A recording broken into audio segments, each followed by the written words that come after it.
Hello, my divine being, and welcome to this week's episode of Confessions of a New Age Goddess. As always, I'm the New Age Goddess herself, Melissa.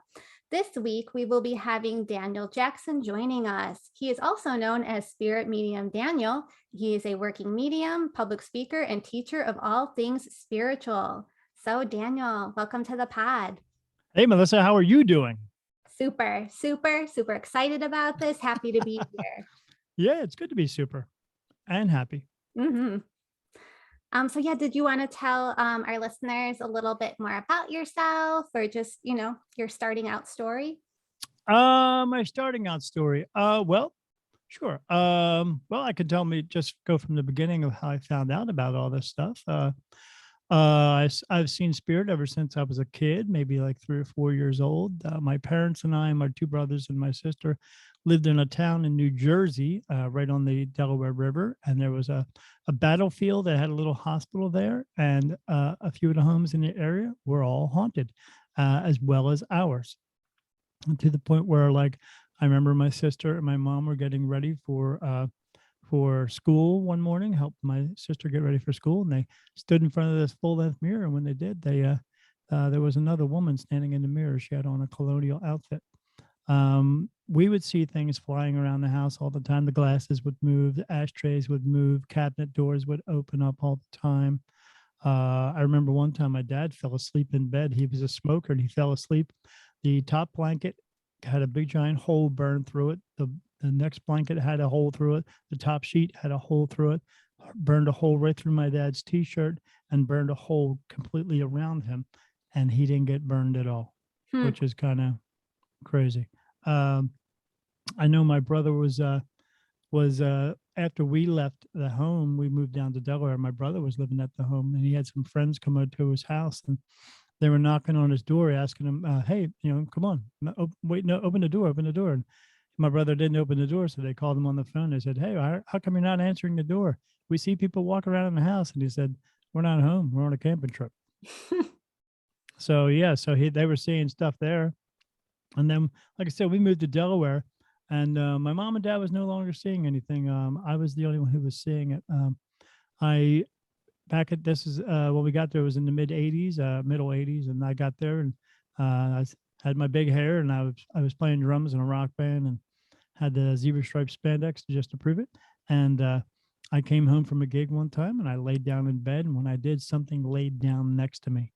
And then it did that a few times. And then when I rolled over to see what was there, whatever was there, picked up the blanket that it had on top of me and brought it up to the ceiling and shook it above me, and then it dropped it on me. So I was always seeing things like this.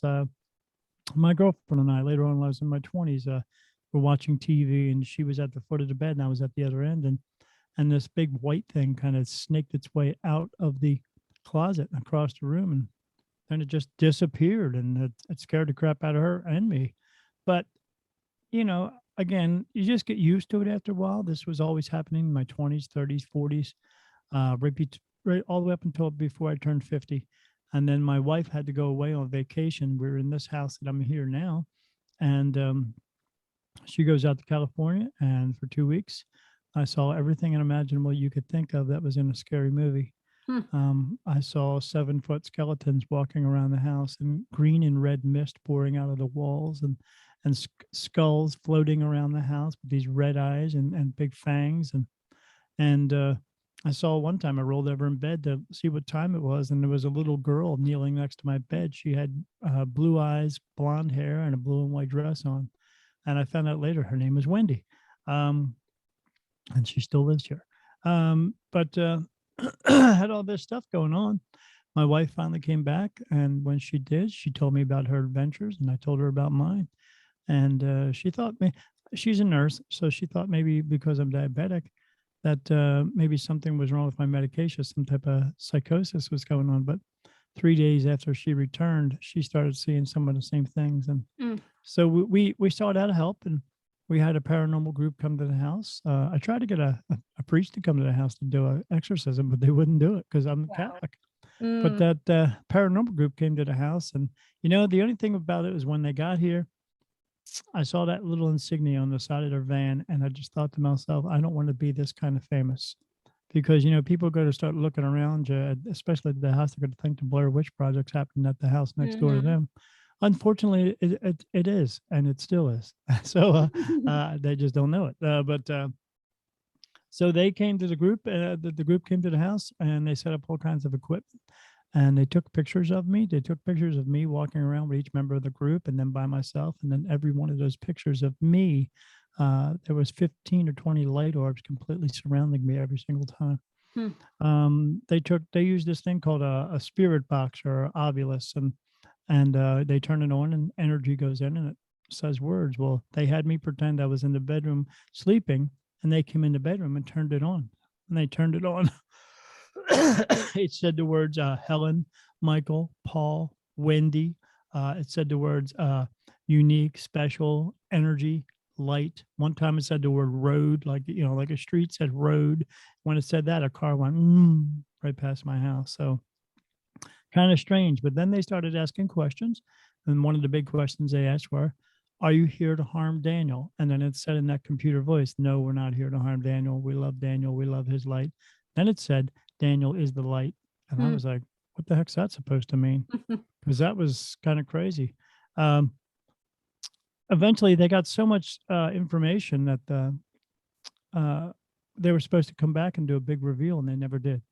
And I got a hold of them, and when I finally got a hold of them 6 weeks later, um, the leader of the team said he can't get the team back together because they're too scared to come into my house. He said they got so Wow. much, yeah, so much information from my house. He said that they don't normally get that from one house. It takes 10 or 15 houses to get that much information.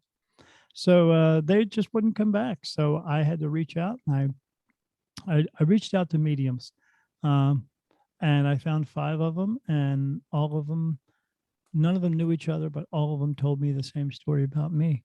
And one in particular, she's she said, "Well, look, I do these shows. Maybe you should come to the show and check out and to see how it's done." And I didn't know what she meant by that at first. It wasn't until later.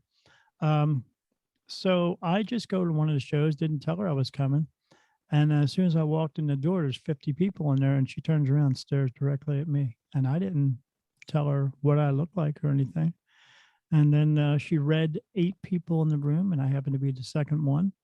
Um, I knew something was going on when she said, I'm getting a spirit come in, and he says his name is Robert, or he goes by Bob, and he wears flannel shirts a lot, and he wears a business suit. And then he's also showing me a school bus, some prison, looks like prison bars, and somebody wearing uh, some medical scrubs and yeah. And I stood up and I said, I think that's me. And they said, why? And I said, because my dad's name is Robert and he goes by Bob. He wears flannel shirts all the time, wears a suit. And the school bus, well, that's got to be me because I just went back to school and I do medical records in a prison. That's where. And so we went on and talked about that. And then after the end of the program, I walked up to her and I was kind of waiting till people were leaving. And then I introduced myself and she says, "Oh, Daniel, I just talked to you on the phone. I said, yeah. I said, that's me. And I told her what I have going on. And she said, yeah, I know you have something going on because I could sense it when you walked in the room. I said, yeah, you kind of stared at me. She said, yeah. She said, when you walked in the room, I could feel your energy. She said, I sense it like spirit do, except they see it. And I said, what do you mean? And she said, well, when you walked in, I could feel it. But when I closed my eyes, I see you, but I don't see you. I said, what do you mean you don't see me? She said, what I see is a huge ball of light. I don't Mm. see, spirit sees your body, but when they see your body, they see your frame of your body and they see your light inside of you. She said, I don't see that. And I know they don't see that either. All they see is a big white light. And I said, so what's that mean? She said, well, that's why they're coming to you. She said, I know you have an ability to see them, but they're coming to you because all they see is that light. And I said, like, she said, well, like a moth to a flame, that type of thing. And I said, okay, I get that. And she said, no, I don't think you understand. I said, why? What do you mean? She said, because they're coming to you because they believe that you're the light into heaven.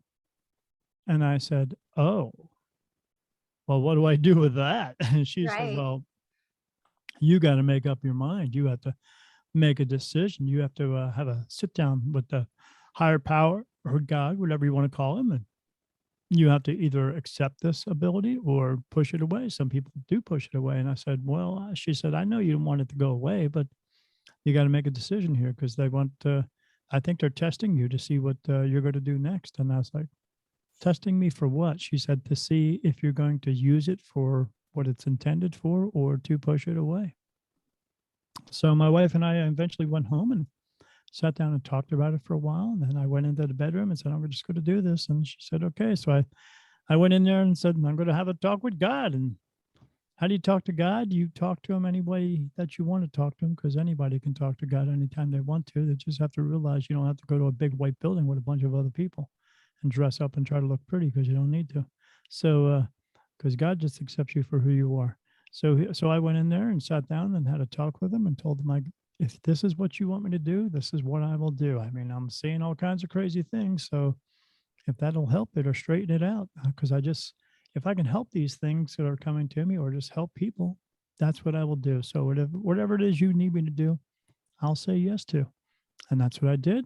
And I walked out of the bedroom. And then the very next day, everything started changing. Um, all that scary stuff started going away. And then I just started seeing faces. But I don't see just regular faces. I see people, dogs, cats, horses, cows, fish, you name it. I see it. I see everything. And some of the other ones I see aren't even from this world because they just don't look that way.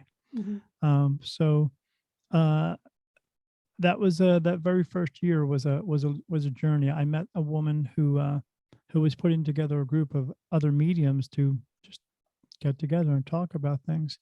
And when I walked in, they were all like, "Oh my God, your energy, holy crap! So back up, you know." And I was like, "What?" And I was telling them all the stuff, and they're like, "Cars, slow down," and because they were all seasoned, mediums. I was new to this. I didn't know what was going on, and uh, I remember one time after a few months and stuff, getting to know all this, the terminology, and I found out I could actually communicate with my spirit guides through these women. I found out the names of two of them, but now I get names all the time. Uh, and But I was just two in the very beginning, and I had these two guides, one named Helen and one named Manos. And I was like, Manos. I was calling him Michael for a while, but he was a little upset that I was calling him the wrong name because it was a different one. So, but not upset, but he just wants to be called his name. And then, because I looked up his name, Manos, it's Greek, and in Greek, Manos means God is with us. And I was like, Wow. whoa, holy crap! So yeah, I would see them next to me all the time. These big light, bluish white lights next to me in bed most of the time. But I see them during the day as well. I see them right now as I'm staring at you. I see what looks like, if you've ever seen someone smoking a cigarette and the smoke billows off the cigarette like little petals. That's what I see. It's doing this right now, and that's what I see out of the corners of my eye. And I see that during the daytime. No matter where I'm at, I see that. But at nighttime, I see this glowing bluish white lights next to me, and at very first, it was just the two of them. Now I can't count that high, and they're all around me. Uh, they do not look like men with wings because they are just not. They don't have shields. They don't have a sword or anything like that, and they're not fighting a battle up in heaven because, as we think, and which is true, why would evil spirits be in heaven? Because heaven is all about good. Well, they're not in heaven, and there's not actually a hell either, but they are just in another place. So why would they be fighting a battle in heaven if there's nothing bad there? Because they're not. That's why. That's all made up stuff. That's all brought to you by the people who want to tell you how to live your life the way they want you to live it and give them 10% at the same time. Because somehow back then they knew about 10%. The reason they knew about 10% is because, they're the kings and queens. They're the ones who made all the control and power. So I found out I can communicate with them. And I also found out by communicating with them that spirit was correct. So the reason spirit comes to me because they think I'm the light into heaven. Well, the light that shines that shows spirit where to go into heaven has to be in a physical body for two reasons. One, to be in that body to shine all the time, and two, because the soul just keeps coming back over and over and over again to another body. And the second reason is because that person has to physically cross them over into the light. Mm. And that's what I do. So I see them. I'm able to see in both realms, the lighted realm and the darkness realm, and that's just earthbound. And I can see them all in there. And I see land. I don't see any structure, but I do see just people. And there's no trees, there's no buildings, but just people. And I see gazillions of them, and they're all just standing around. And they are interacting with each other, but they do talk to me, and they see me. I go in. When I meditate, I go in that, and I see them all standing there. But I see everything: the horses, everything. They're all just standing around, and a lot of them don't cross over for many reasons. For one, that they feel that they were horrible people, or because they were called horrible, or they felt they did something wrong, or they thought they were going to be judged or going to hell or something like that. Or most of the times they're just lost because they saw that light and they got scared and didn't know what to do. So, and if you take a second guess, everyone gets a personal light, and if you take a second guess, that light turns out, and then you get stuck here. You're just kind of roaming around. I mean, even the deer and horses and cows I see, they're still walking around looking like they're grazing, but there's nothing to graze because they don't eat, they don't Mm. sleep, they don't breathe. You just are, and you just go. And so I see them, and then I, they look at me, and I talk to them, and when they talk back to me, I hear it as English. No matter who is talking to me, I hear it as English, and they ask questions all the time. Because they ask questions, I have to have answers. So I get the answers from my spirit guides, Mhm. who are archangels, and they give me answers. I give the answers back to them, and it all happens that fast. And so, because I get answers for them, I can get answers for anybody. And Mm. people talk to me and they ask me questions, and I ask spirit, and I get it that fast. They bring it to me as a thought. I asked a question in there, was that the actual thought? They say yes, and then I spit it right out. And then when I say yes, I get touched on my face by different angels in different spots. I get touches on my forehead and on my top of my head in different spots for different angels. I get one answer, it's a no. It feels like a tear running down the side of my left eye. When I get a yes answer, it feels like this. It's going across my forehead. It feels like blood dripping across my forehead. Mm.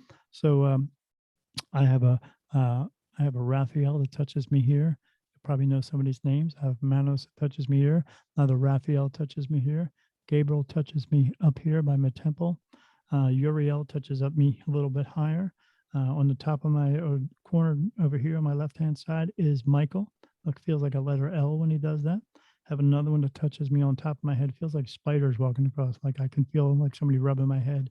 That's Helen. In front of that is Paul. In front of that is Ezekiel. In front, down the center of my forehead is Jesus.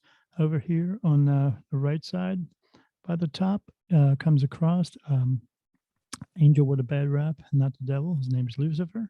I have another one that touches me over here on this temple. His name is Nicholas. I have another one that touches me on this eyelid. His name is John the Baptist. We know that guy.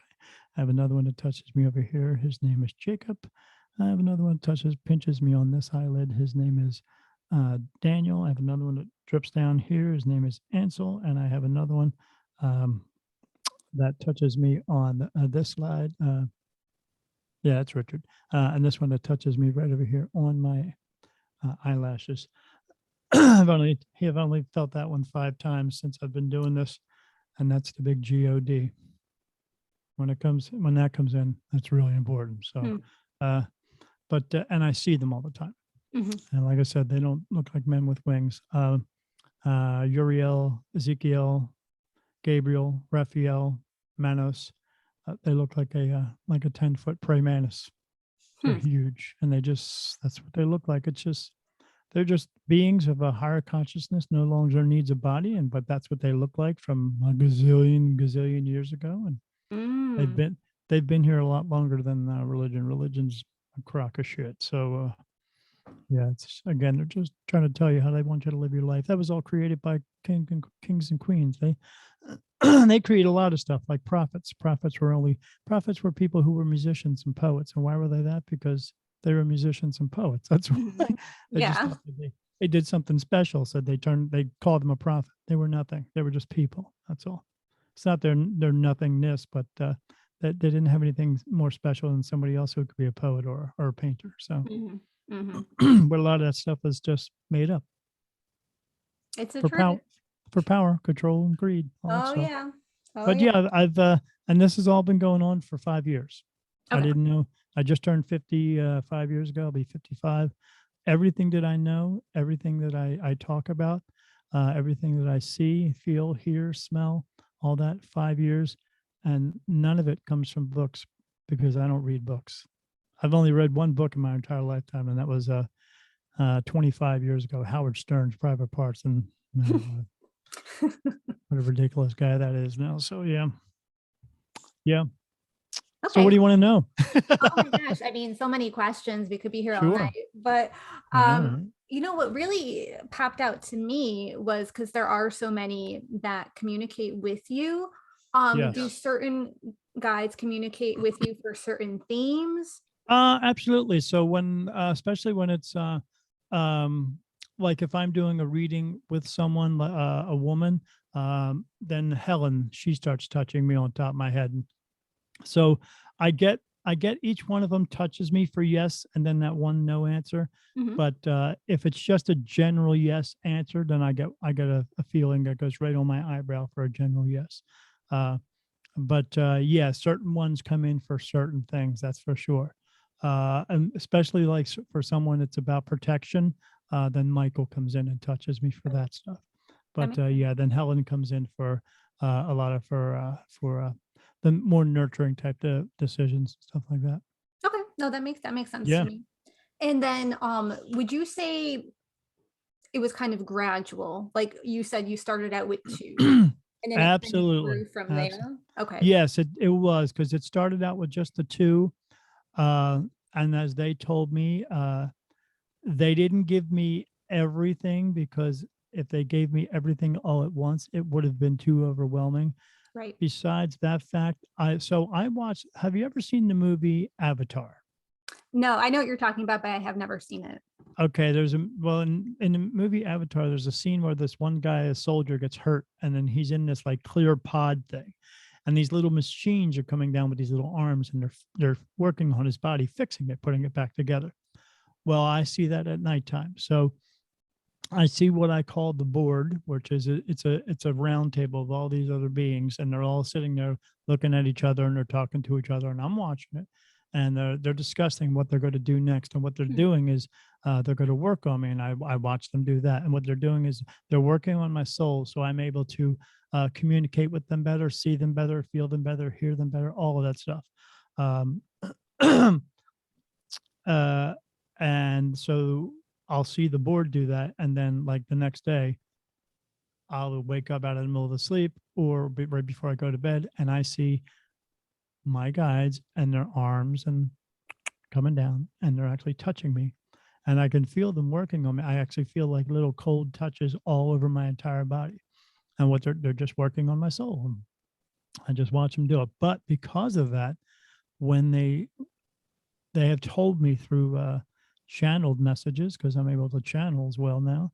Uh, they when they are working on me, uh, not too long after that, I become very ill, Mm, and because they say the human body is very fragile, so working on the inside, which the soul is connected to the outside, which is your body, causes changes, which causes changes throughout my body, again in turn makes me ill. So I'll get sick for a few days, and not a good type, not a good kind of sick. But even not too long ago, my wife said to me, she said, after all the sickness you've had and all the changes, do you still think going through all that stuff, you think it's worth it? And I do. I do think it's worth it because I get to help people every single day. So why wouldn't it be worth it? I know there's some sacrifice in it, but if life was meant to be easy, what would be the point of living? exactly. You Exactly. know? I agree Yeah. with that. Yeah, we don't. You're not going to learn from something unless you experience it. So, because if we're just given everything, you're not going to appreciate it. No, not at all. I agree. No. And then would you say, so the sickness, would you say this is also like a form of purging perhaps? Or just Yes, I would. reacclimating? Okay. I would, because uh, for the biggest part of it, like going through what they call, I learned this term a couple of years ago, going through ego death, Mm, where you separate yourself from a lot of things that you find out are just not important. Uh, because as it's not important to have 6 cars and 7 houses and 10 boats. It's just not. You don't need all that stuff. We want those things, but the only reason we want those things is because we've been brainwashed throughout the world to want those things, and instead of being taught the truth of what we actually need instead. mhm. Yeah, it's a it is a it's more of I say it's not being sanitized, but it's more being cleaned. Okay. Yeah, No, that makes perfect sense to me. yeah, cleaned from everything that we've been taught for thousands of years. Absolutely. Right, right.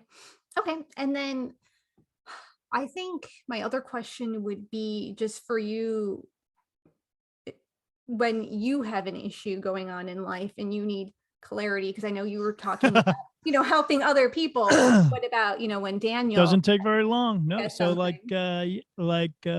sometimes, like if I go out for a ride on my motorcycle, I'll be riding down the road and I'll just think to myself. And then as soon as I think it, they answer me. Mm, So I thought to myself, oh, I'll take this right hand turn. I got no. mm, So I said out loud, I said, so you don't want me to take this right hand turn? No. So the next one I would take would be 12 miles down and then take that right hand turn, and that'll take me into town. Yes. Okay. And that's what I do, because when I pay attention to what they do and what they tell me to do, it works out for me. Now, but I have to also trust the fact that whatever they were telling me to not do, I need to not do, because it's going to affect me in some type of way. That's not going to be good. May end up being detrimental to me, but and not in a death type of way, because I know how old I'm going to be when I pass away already, because they've told me, but because I asked, but it may cause some other type of issue that they don't want me to get into. And that's the way I've had to learn to do that. In the very beginning, the very first year, it took me a long time to trust myself and to trust the answers I was getting. Because in the very beginning, I was just, even with doing readings, I was just trusting by the yes and no answers. But now everything comes right in, and I just go with it. And then even so, sometimes after I just go with it, and at the end of it, I'll stop and ask them. I say, "Was I spot on with that?" And I go, "Yeah." And I go, "Okay." And then I just double check myself. But I have to, because it took a little while for me to decipher things as well. Because when you get thoughts in your mind that are not yours, mhm. it's kind of discerning at first. And in the very beginning, it was it was maybe like 35% of my thoughts were not me, and it's but that was in the very beginning. Now it's changed, and now it's 75% them and 25% me, and it's always constantly changing. I'm told it's going to be eventually 90% them and 10% me, and everything will be, but like I said, I see them around me at nighttime. It just happened about 6 months ago where I can only see them out of the sides of my eyes. If I turned my head, I couldn't actually see them. Now I can turn my head and I see them, or I Mm. look up and I see their faces, or now I see them. I look it up at their faces, and then they'll come down and stare right in front of me, and I'm like, whoa, okay, but it happens just like one moment I'm whatever version I am, and then the next thing you know, 2 seconds later, I'm Daniel 2.0. It's just it happens that fast, and that also would have been probably too much to handle, because there is so much that I get from them, and it's constantly, instead of them working on me once every 2 weeks, now they're working on me 2-3 times a week, and I feel it. And sometimes it's not even at nighttime anymore. I feel them. They'll just start touching me a whole bunch, and I'll go immediately. I say, "Are you guys working on me?" And then I just get it. Yes. And I go, okay. But it doesn't make me as ill so much either, because I gotten used to it. Yeah, right, right. No, and I'm Yeah. glad it was a gradual process. Yeah. Because I mean, at the end of the day, you can only take so much at a time, right? Just to digest Yeah. and process it. Especially Um, like the crossing over part, because I crossed them over physically. Um, Before I had this, this was actually in my grandfather. mm, But I didn't know it. because I've never met my grandfather. My grandfather wanted to know when I was going to be born. He kept bugging my mom. Said he kept bugging us about when you were going to be born. I had two brothers and a sister, and he wasn't really, you know, she said he wasn't too concerned when they were born, but when I was being born, why? Because he knew. So my dad called him up and said, "Hey, he's being born. You got to come to the hospital." He got ready to come to the hospital. He had a heart attack and died, Mm, meaning his soul left his body and then came into mine, mm. because it just keeps switching a generation over and over and over and just keeps coming back over and over and over. So whoever it was in before, it was just in other bodies.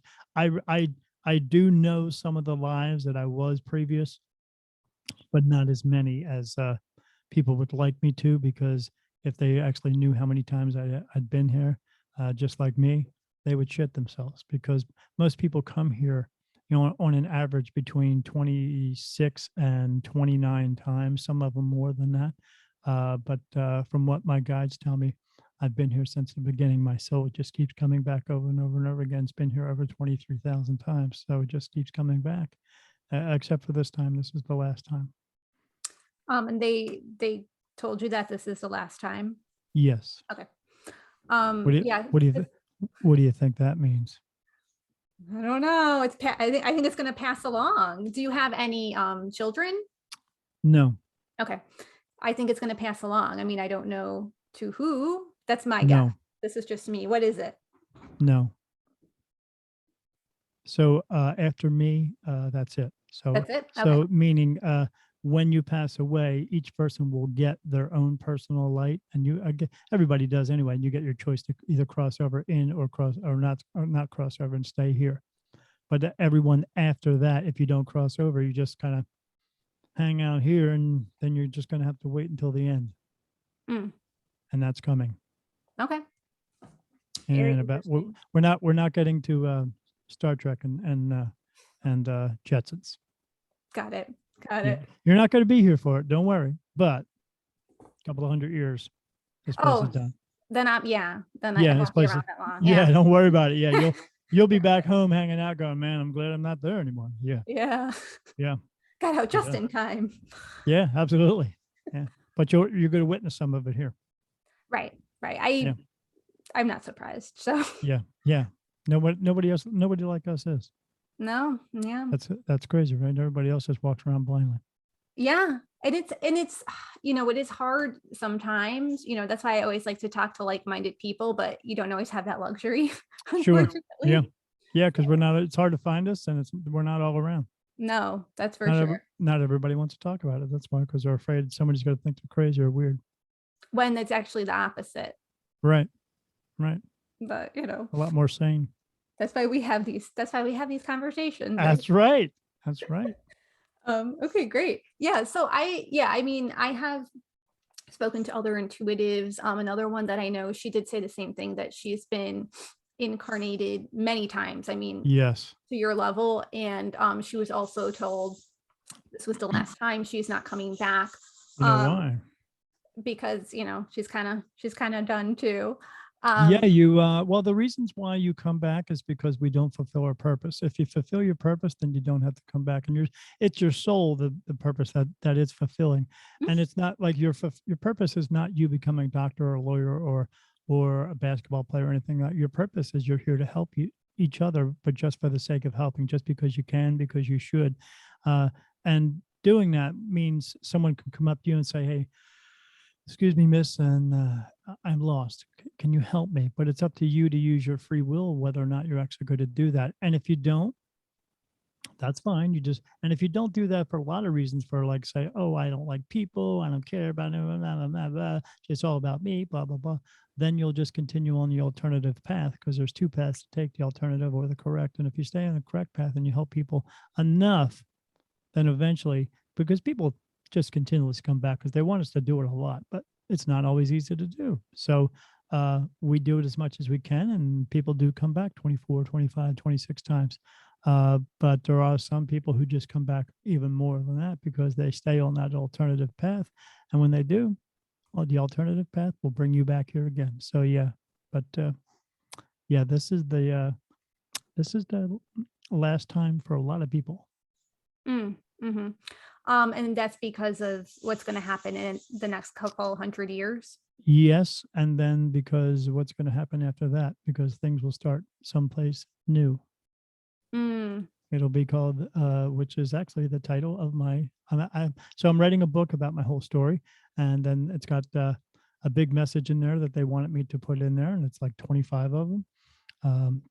And then, but I can't tell you the last page actually has a message on it that's a double meaning, but people have to figure it out. But yeah, it's all going to start at a new place they call the new beginning, new which beginning. means people will, pass away here and then wake up in a new place, and we'll start all over again and try it again, because there have been other civilizations that have been here for a long, long, long, long time. And what they did was they learned to work together, help each other, share everything in the world together, and take care of each other. And when they did that, they all rose up out of their bodies and to a higher consciousness. The last ones to not do it is us, and we're not going anywhere. We have too many wars. We're fighting against each other. We hate each other because of the color of our skin, all this unneeded stuff. And we just can't seem to get over it. So we're not learning what we need to learn. And that's why eventually everything's just going to come to an end. And the other part, because we're destroying this world. Mm-hmm, And mm-hmm. after that happens, we're just going to have to start over again. And some of us are going to get to go home and stay home. And a lot of us have to come back again. Right. No, that makes perfect sense. So when you're saying other civilizations, like, are you referring Like to Atlantis, something to that Atlantis. effect? Yeah. Yeah, Atlantis was real. Yeah. Oh no, it was Yeah, 100%. I absolutely. believe that. Yeah. Yeah, they were, and they all worked together. And see, that's there was somebody else who came here who was trying to tell us all this stuff. And we just didn't get a chance to listen to him because the people who were in power took that away from us. And his name is Jesus. And he was Mhm. brought here. The real reason he was brought here is because he came here to let us all know we could all take care of each other. We don't have to live under power and rule. We could all share everything in the world together, because there's enough of everything in the world for every single person on the face of this earth, except 1% of the people are in charge of all that. But we could all take care of it. I could have a Porsche. You could have a Porsche. Everybody could have a Porsche if they wanted to, and then put all the little doodads on a Porsche if you wanted to. And but once you did that, what would be the point of having it? Because the only reason we have it now is to show how important we are, how much better we are than someone else. But if you take away all that, you take away power, you take away money, you take away greed, and we're all equal, then having all these things just becomes not important. Then your wants and your needs will change at that point. And all the Mhm. things you thought you wanted, you don't really want, because you're not trying to impress anybody, because you don't need to. So at that point, we could all take care of each other. But until that happens, so he was telling everybody that. And then the people who saw that, the ones who were in control, these kings and queens, they saw all that and they said, we can't have that happen. Religion, they're the big ones. They don't want you to know that. And they scooped him up and they put him on that cross. He wasn't the first one to be on it. He wasn't the last one to be on it. And they put him in front of everybody, tortured him and murdered him in front of everybody to let them know, if you do what this guy does, if you follow what this guy is doing, if you follow him or go under the beliefs that he's telling you, we're going to do this to you too. And they made an example out of him. Mhm. He didn't die for your sins, because no one sins, because we're all created equal from the same place. We're all created from a God, from a part of him that makes our soul, divine soul. Divine souls don't do anything wrong. No one does anything wrong. You don't do anything wrong. We live in a world that these kings and queens, religion, they created laws. They created rules. They created everything in order to have power and control over us. I mean, come on, really? 10 commandments? Seriously? I mean, God doesn't judge you. You judge yourself 1,000 times a day. Why does he need to do it once more? Because he doesn't. Mhm. Because when you leave here, you don't get judged. They The way that it happens for everybody is you're gonna fall asleep like everybody else does, because you just fall asleep. You're gonna wake up out of your body. You're gonna look down. You're gonna see your body and go, I don't need that anymore. You're gonna take a step to the left. You're gonna look to the right. The light's gonna turn on, and you're either gonna walk in or you're not. And if you don't walk in, you remain here in earthbound spirit. There's nothing to do there. And if you want to call it hell, okay, but there's nothing to do there. But is there a guy walking around with horns and hooves and a tail? No.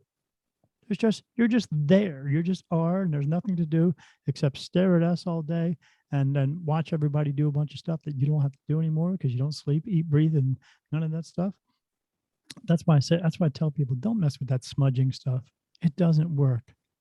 You're burning something for someone who's in a realm who doesn't have a body, which means they don't have lungs and they don't breathe.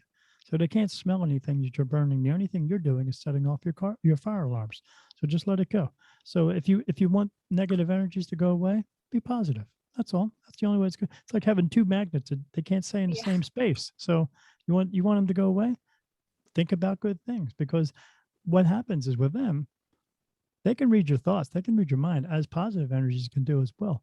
And when you think about something horrible, because if they move a glass, you go, oh, I moved the glass, it's going to kill me, oh my god, a clown's going to come out of the, oh my god. And then when you think of that, they can read that, and then they pick up on it, and then manipulate themselves to look like that, which scares the shit out of you even more, which in turn puts out negative energy, which in turn they feed off. Mm-hmm. Mm-hmm. They're not clowns coming at you with knives. They're not nuns coming at you. They're not going to do. They're not coming out of storm drains. All they were just horrible people here, or other horrible energies somewhere else, who just remain there, who need you to feel fear so they can feed off of you. Don't feel fear, because just think of all the places you might have gone, or people you might have met in your life. If you didn't have any fear in your life, you could walk up to somebody and go, oh, you know what? I think I want to ask him out, but he might say no. Well, if he does say no, you know what? Who cares? Because there's a gazillion of them out there. You'll find another one, because if that one's saying no, then that means it's not the one for you. Go find the right one for you. But let go of that whole idea that we need to find Prince Charming, because there isn't one. Mm-mm. No, No. we all have to have, it's not about finding the best guy in the world. It's just finding the best person for you. That's Mm-hmm. all. And the You're best right. person for you is just, probably just like you.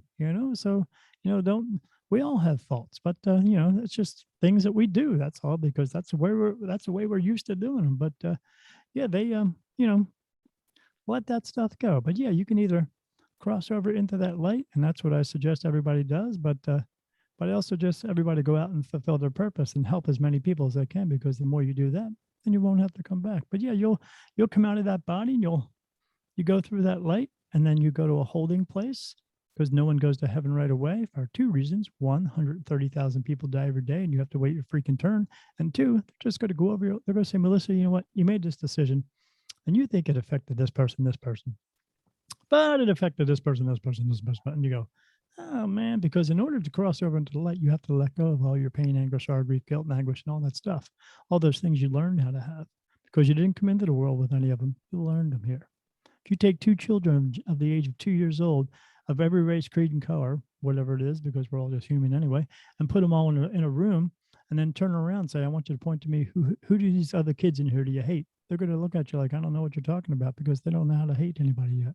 Because we teach them everything. We teach them fear. We teach them, oh, don't, they go up and walk up and touch that burner, and they go, ooh, burn my finger. Let me try that again. And then you go, no. And they go, oh, shit. And then now you just taught them fear. And you continue to do that throughout your life. Tell them, don't go on an airplane, because if you do, you're going to die. Oh, don't get on that airplane, because if you do, you're going to die. Don't get on that airplane. If you do, I got news for you. You're going to die once. Okay. And most of the time, you're not going to die on an airplane anyway.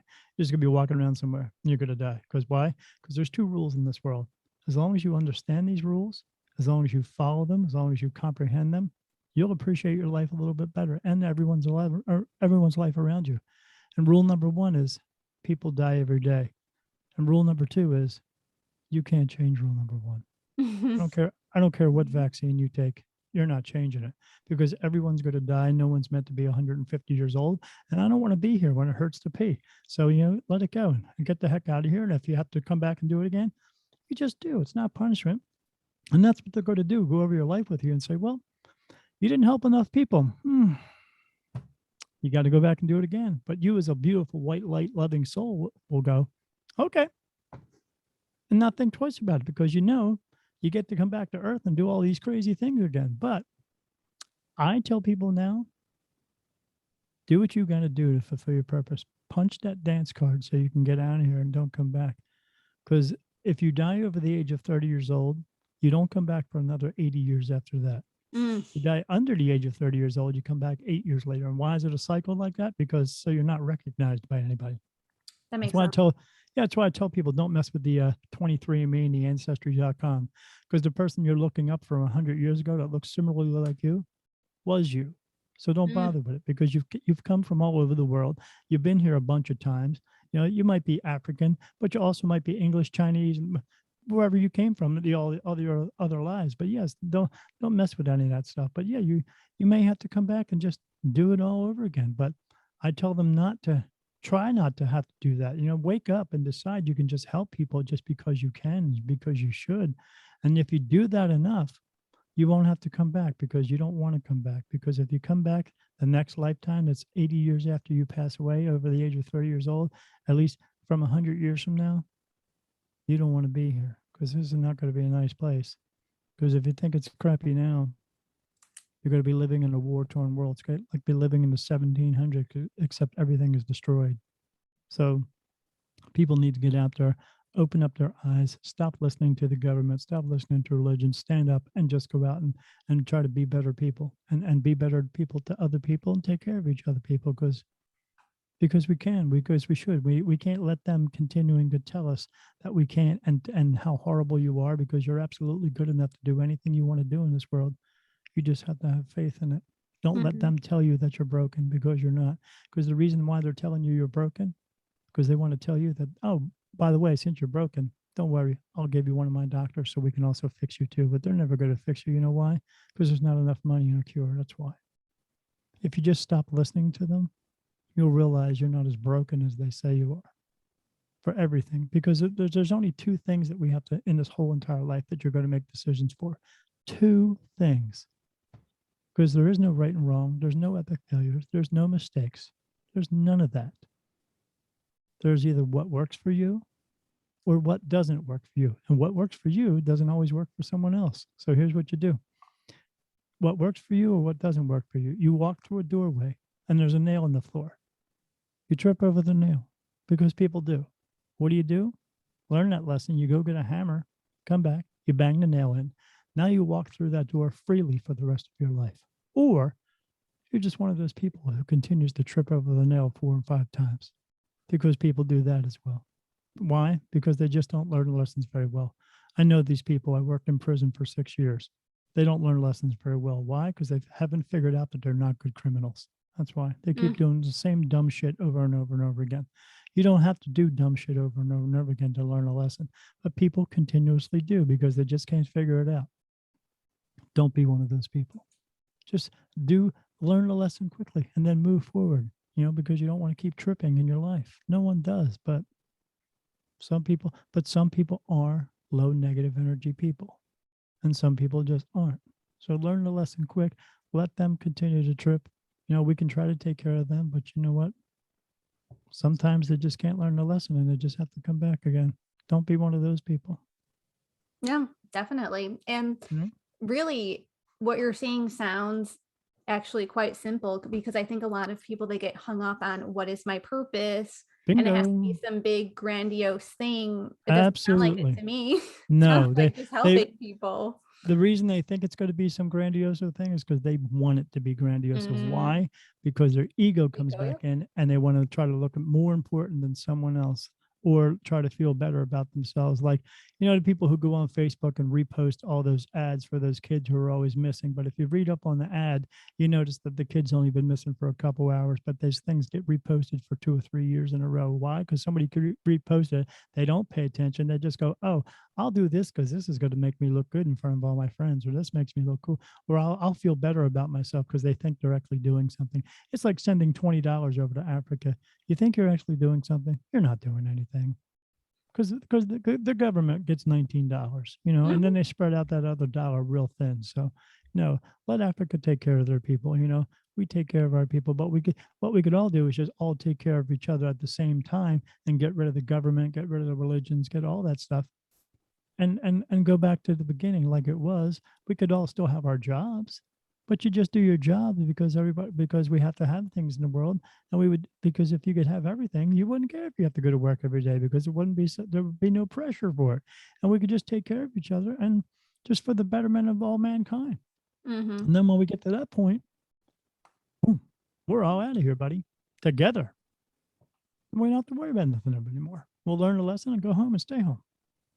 Yeah, and then to your point, different societies have been able to accomplish that many times over. Many times, yeah. We're the only ones who are stuck here. for thousands of years because we can't get it right because of all those kings and queens and the power and control and the presidents and all that stuff. We have relinquished the power to them a long time ago. We need to stand up and take it back. We need to walk in there and say, you know what? No, you're all fired. We need to start over. You're done. Have a great day. Mhm. And then start Mhm. over again. That's all. Yep. But we don't do that. We need to. I hope we do it soon because it's not getting better. No, and I think just my hypothesis on why that is, I think it is fear. Yes, It is because they fear. feared us into it. Yeah. Yeah. Yeah. Yeah. They 'Cause they they exactly, they they constantly fear put us. that fear in our head, and they're constantly pulling us apart and trying to keep us apart from each other. We have to stop segregating ourselves from ourselves Mm. Well, yeah, because it because is we're all one if we're all connected. we are. We are. All is one is all. We're connected to everything. We're connected to those mountains and that tree in your background. Yep. Oh, Yeah. yeah. Yeah, Yes, we I just agree. yeah. That's why it astonishes me when I see people litter. I mean, worse They things don't than that, care. I understand, but when I see that, I'm just like, what are you not getting about this? That you're living, this is your home. Is your home trashed? I don't know, maybe it is, but Yeah, because we have taught everybody that it's okay. But we are the product of our own problems. We have yes. we have been destroying this world, especially for the past 150, 160 years, ever since we started with the coal and oil burning Mm, engines. We just don't care. We allow because you see, like you were just saying, there are a lot worse. You see these companies that are putting everything into the air and everything into the water, and they just don't care. Why? Because it just makes them money. They don't give a crap about nothing else. oh, I know, and I know it is all money related, but Oh, it's absolutely. I just can't get over it. I mean, everyone has to breathe the air, Yeah, no matter how much money you have. So right. I can't comprehend this. Right, because right now we have billionaires taking all their billions of dollars and going up and taking joyrides around space, but we can use that money to actually fix the planet. But no one seems to want to be doing that. They're just worried about getting off of this one and trying to go to a dead planet like Mars and colonize a dead planet. We have a Yeah. beautiful planet here that we could take care of and live for a long time if we took care of it, but we're not doing a very good job of that. Hmm. The And rainforest, I mean, come on, holy crap. that alone. And then, Yeah. I I mean, like I like breathing. What about you? same. I do it all day, every day. Yeah, me too. And then And you also, look good doing it. right? Also, Mother Gaia has her own energy. She has uh, everything. So it's just kind of like she has all of this that she needs to express, all these bad things that have been happening to her. And then maybe it does Right. come out as a volcano or another natural disaster. I mean, that's an energy right there. Right. How much more can they take of that? How much more can she deal with that? How long are we going to be defiant children? Hmm. Yes, exactly. She's a mother. Right. So, Right.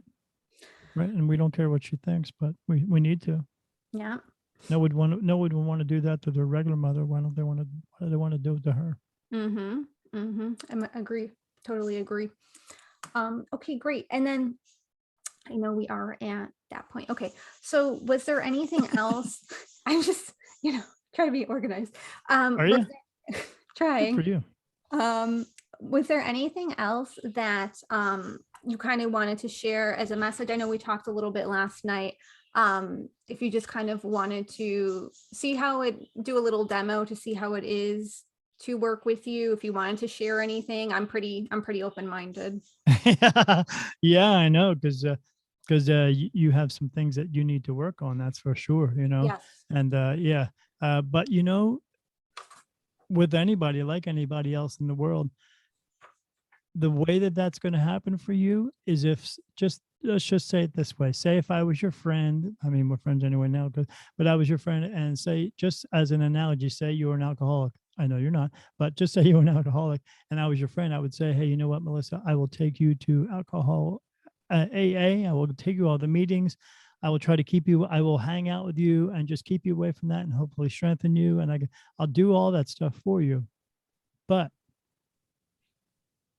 before I do that, in order for me to do that, you have to make the choice to stop drinking. No matter what I say or do isn't going to change a bit of thing until you actually make the choice to stand up for yourself, because no one is going to actually stand up for you, because it's you and your soul, it's your body. You have to take care of you. Ultimately, you're going to make all the decisions for you. No one else is going to do them. You may, unless you are completely incapacitated, but Mhm. those people have always been taken care of their entire lives. But the only person who's going to take care of you is you. Mhm. And that's the only way that you are, and that's the only way you're going to move forward in this world, is if you decide to do it. Because no one's going to give you anything in life. You have to work for it. God helps those that help themselves. Well, not really. God already helped you once. He put you here. He wants us to figure out the rest. But what you do have here is you do have spirit guides who are here to help you. They will help you make decisions, but you have to understand how they are going to help you. Just in the vein as if you were driving down the street in your car and you see a car in front of you, you're going to say, I think I want to pass that car. But then all of a sudden you get that feeling that says, don't pass the car. Well, then you know what? Don't pass the freaking car, because what they're trying to do is trying to keep you from getting into something that you shouldn't be getting into. Or maybe you're trying to get into your life sooner than you're supposed to try to get into it. And they're Mm. trying to keep you on track with that. But as we've been taught, we've been brainwashed into thinking, we got to have everything sooner, we got to have everything faster, we got to have everything better, and I have to. Why do I deserve? Because I just deserve better, and that's why, because my life is much better than everybody else's, and blah blah blah blah blah, and I hate you, and I don't care. Then your ego gets into it and all that mess, and then and then while you're at the hospital talking to your friend who did this, they are telling you this is how you know spirit talks to people, because when they're telling you, oh yeah, you know what, Melissa, I saw that car in front of me, and then I just knew I shouldn't have passed it. Boom, that's how you know. Because when anybody says I just knew, or I should have known better, or anything like that, that means yes, spirit has been talking to them for a very long time. They just don't listen. They need to learn to listen. They need to not just listen, but pay attention and follow through. Just a quick story. So my wife and I went out for a little hunt. She went. We like to go thrifting, and she found a bicycle she wanted to buy. And I said to her, "I will buy a bicycle too, but I want to get a blue one." So we went to Walmart. We took $200 with us. We bought $100 in grocery, and I figured I was just going to get this $50 bike. And before that, I was actually looking up bikes, and I found this really cool one. It was like $250, but I didn't want to spend that kind of money because it's $250. But it looked cool because it looked like a motorcycle. We get to Walmart, no blue bike. I'm kind of bummed. So we're going to go visit my mom. We go visit her. We go to the next Walmart. My wife looks it up. She says, "Well, they got a blue bike there. I'm looking it up. They say it's got one there." So great. We get there. We look, no blue bike. Mm. The tag for the blue bike is on a red bike. I Mm. don't want a red bike. I like blue. So I said, "You know what? Let's just go home." She says, "No, we have to go to the next one. Town up." I said, "Yeah." She goes, "You know how you're always telling people to follow through with these feelings?" I said, "Yeah." She said, "I'm getting a feeling. We got to go. So let's just go." I said, "Okay." We get in the car. We drive up there. We walk in the store, get down the aisle, and there's a bike sitting in the middle of the aisle. It's that really cool bike.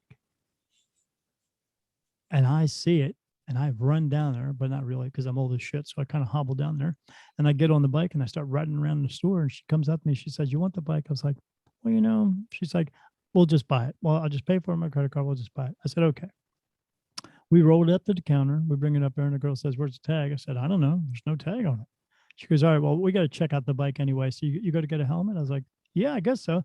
Go to my wife. "Let's go look at helmets." I said, "It'd be cool if they had a helmet looked like I had like little spikes on the top, like I had a mohawk or something." She said, "Oh, you mean like this one here?" She picked one up, and I was like, "No way." I said, "They have a black one or a blue one?" She said, "They got a black one."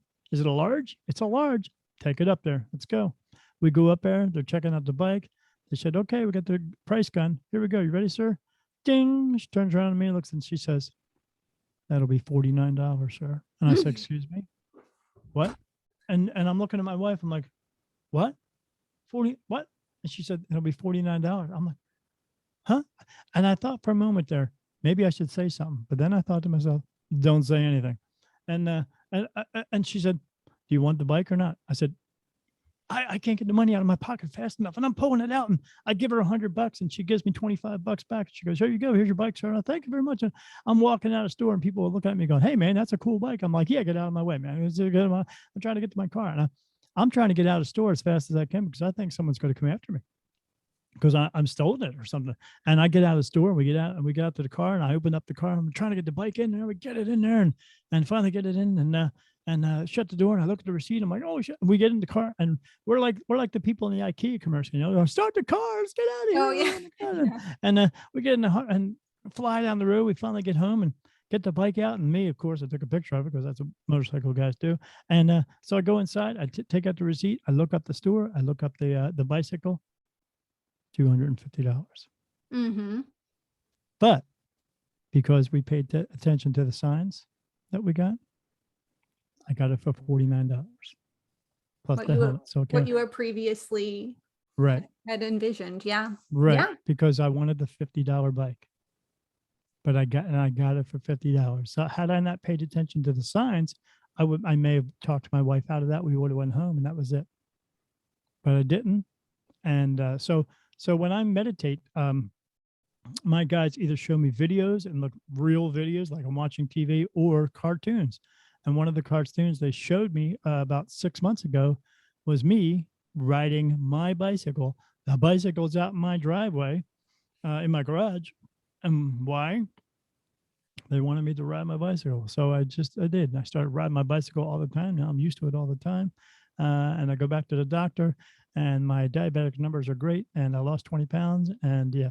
So again, yeah, I listen to what they say, pay attention to what it is, and then I follow through with it. And every time they give me something, I follow through with it. And what I don't do is I don't talk myself out of it. Because when you talk yourself out of it, you're talking yourself out of a bunch of things that you're supposed to be doing, experiences you're supposed to be having, people you're supposed to run into. You don't just happen to run into somebody from 10 or 20 years ago because it's a coincidence, because there is no coincidence. You run into them because you're supposed to. And things will happen, but they will happen if you listen, you pay attention, and you follow through. And the more that you do that, the more your life will clear up. But the more that you go on that path that you have to have everything, and you got to work yourself to death, and you got to be better than somebody else, you're just asking for trouble. I mean, you're just asking for it. And why? Because here's the thing. Here's a saying I like to tell people all the time. We create our own storms, but then we cry when it rains all the time. Meaning all that drama that's out there, you're creating it. You have it in your life because you allowed to have it in your life. You have people around you who are horrible to you. Why? Because you allow yourself to have them in your life. Get rid of them. You don't need them. I don't care if it's your mom and your dad, your brother, your sister, your best friend, your so-called best friend. I don't care. If they are causing you problems, if they're not lifting you up and trying to be a positive force in your life, and you vice versa with them, and they're always trying to drag you down, why do you have them in your life? Why are they around you? And then if you let them go and they come back again, the only person you can blame at that point is yourself, because you let them come back in. Mm-hmm. Don't do a 3 strikes, you're out. 1, 2, done. After that, because if they're not helping you, why are they there? Like I said, it's a singer and an audience, and they're going to continue to be that singer as long as you're going to continue to be the audience. Don't be the audience. Walk away. Stop listening and go away. And who cares about what they think after that? Because if you're not involved with them, you don't have to listen to it. You know, I never apologize for being me to anyone. Never. Because if I offend you, that just means I only have to deal with you once, and then you'll go away, and I don't have to listen to you ever again. And I don't care what you think about after that, because I'm not involved to hear it. So I don't have to hear it. Why? Because I just don't have to. Because no one says I have to. Because there's nothing in a rule book that says you have to. Live your life and enjoy your life, and keep your people, your circle of friends around you. And let one in every now and then if they're good enough for you. But if they're not, and they're always dragging people down, let them go. And find your people. Because we're out there. You just have to find them. That's all. But in order to find them, you have to go out and look. You can't sit around with your thumb up your ass doing nothing all day long. Because the only way you're going to get somewhere in this world is by being proactive. It's not good. It's not good news. It's not bad news. It's just news. And if you get news, it's kind of like, then go out and do something about it. But if you don't, then what's going to happen? Nothing. Nothing good. There's good stuff out there to do and to have, but you have to put yourself out there to do it. And the one thing we should not do, stop judging each other. Because when you see somebody you're about to judge, Think to yourself, take a self inventory of yourself, and think of all the crap you've gone through in your entire life. And then think about that person in front of you probably has gone through some crap as well. Then bite your tongue and walk away because no one has the right to do any of that. Because we're all created equal. We all came here equal. We are all equal. We are just a little bit different from each other. That's all. But difference doesn't mean bad. It just Mm-mm. means different. Mm-hmm. No, And exactly. that's what people need to know. And that's what I have to say about that. Yeah, no, I mean, a lot of good points. And then, I mean, I know I've said this before, but it is very simple. I just want to really It is. emphasize that because once you realize how simple it is, Yes. then I think that's when action and change starts. Yes. Because when you realize it's that simple, here's the thing: people make things complicated. Why? Because they like to add drama to things because simple is sometimes too easy. Yeah. What's that song back in the 90s? I'm only happy when it rains. Yes, I I don't. love that song. I like sunshine myself. If you ask me, so Yeah. I'd It's rather have sunshine. I think people, yeah, they want to make it interesting. They do, They want but to, yeah, sound sometimes important. it turns from interesting into interestingly bad Mm, because it just that the story gets repeated over and over and over again, and then eventually turns into something that their version of it, and their version of it usually ends up being horrible. That's where we need to come into this and work together. Because like the president says, about COVID, oh, we're all in this together. No, buddy, we have always all been in this together because we all live on the same planet. No one's going anywhere anytime soon. We better start to get along with each other before we annihilate each other. And it's coming, so we gotta do something. We have to do something now. And I can't just be the only one saying this. Everyone has to get out there and be a part of this because one person tried to do this one time, a long time ago, and they murdered him for it. mm-hmm. It has to Mm-hmm. be many more. And we have to get up and start opening the eyes and opening the hearts and the minds of everyone else out there and waking them up to the eye that we're all just people. We're all just humans and we could take care of each other just by doing it and stop just sitting around thinking about it. Yeah. Yeah. No, we do need to coexist. Yeah. And I do think, it's very easy to get stuck in that trap of overthinking Yes. because it leads to Yes. inaction. Yes. And like you said, talking yourself out of things. Yeah. Yeah. Because now it's just too hard because I think it's all them. But if we understood that we're all doing this together, then you can rely on other people to help you as well, as Yeah, we then should. you don't feel so powerless. Right. And it's Or not, so empty. or yeah, it's not me against the world. Right. It's the world helping the world. Mm-hmm. Absolutely. Mm-hmm. Okay, great.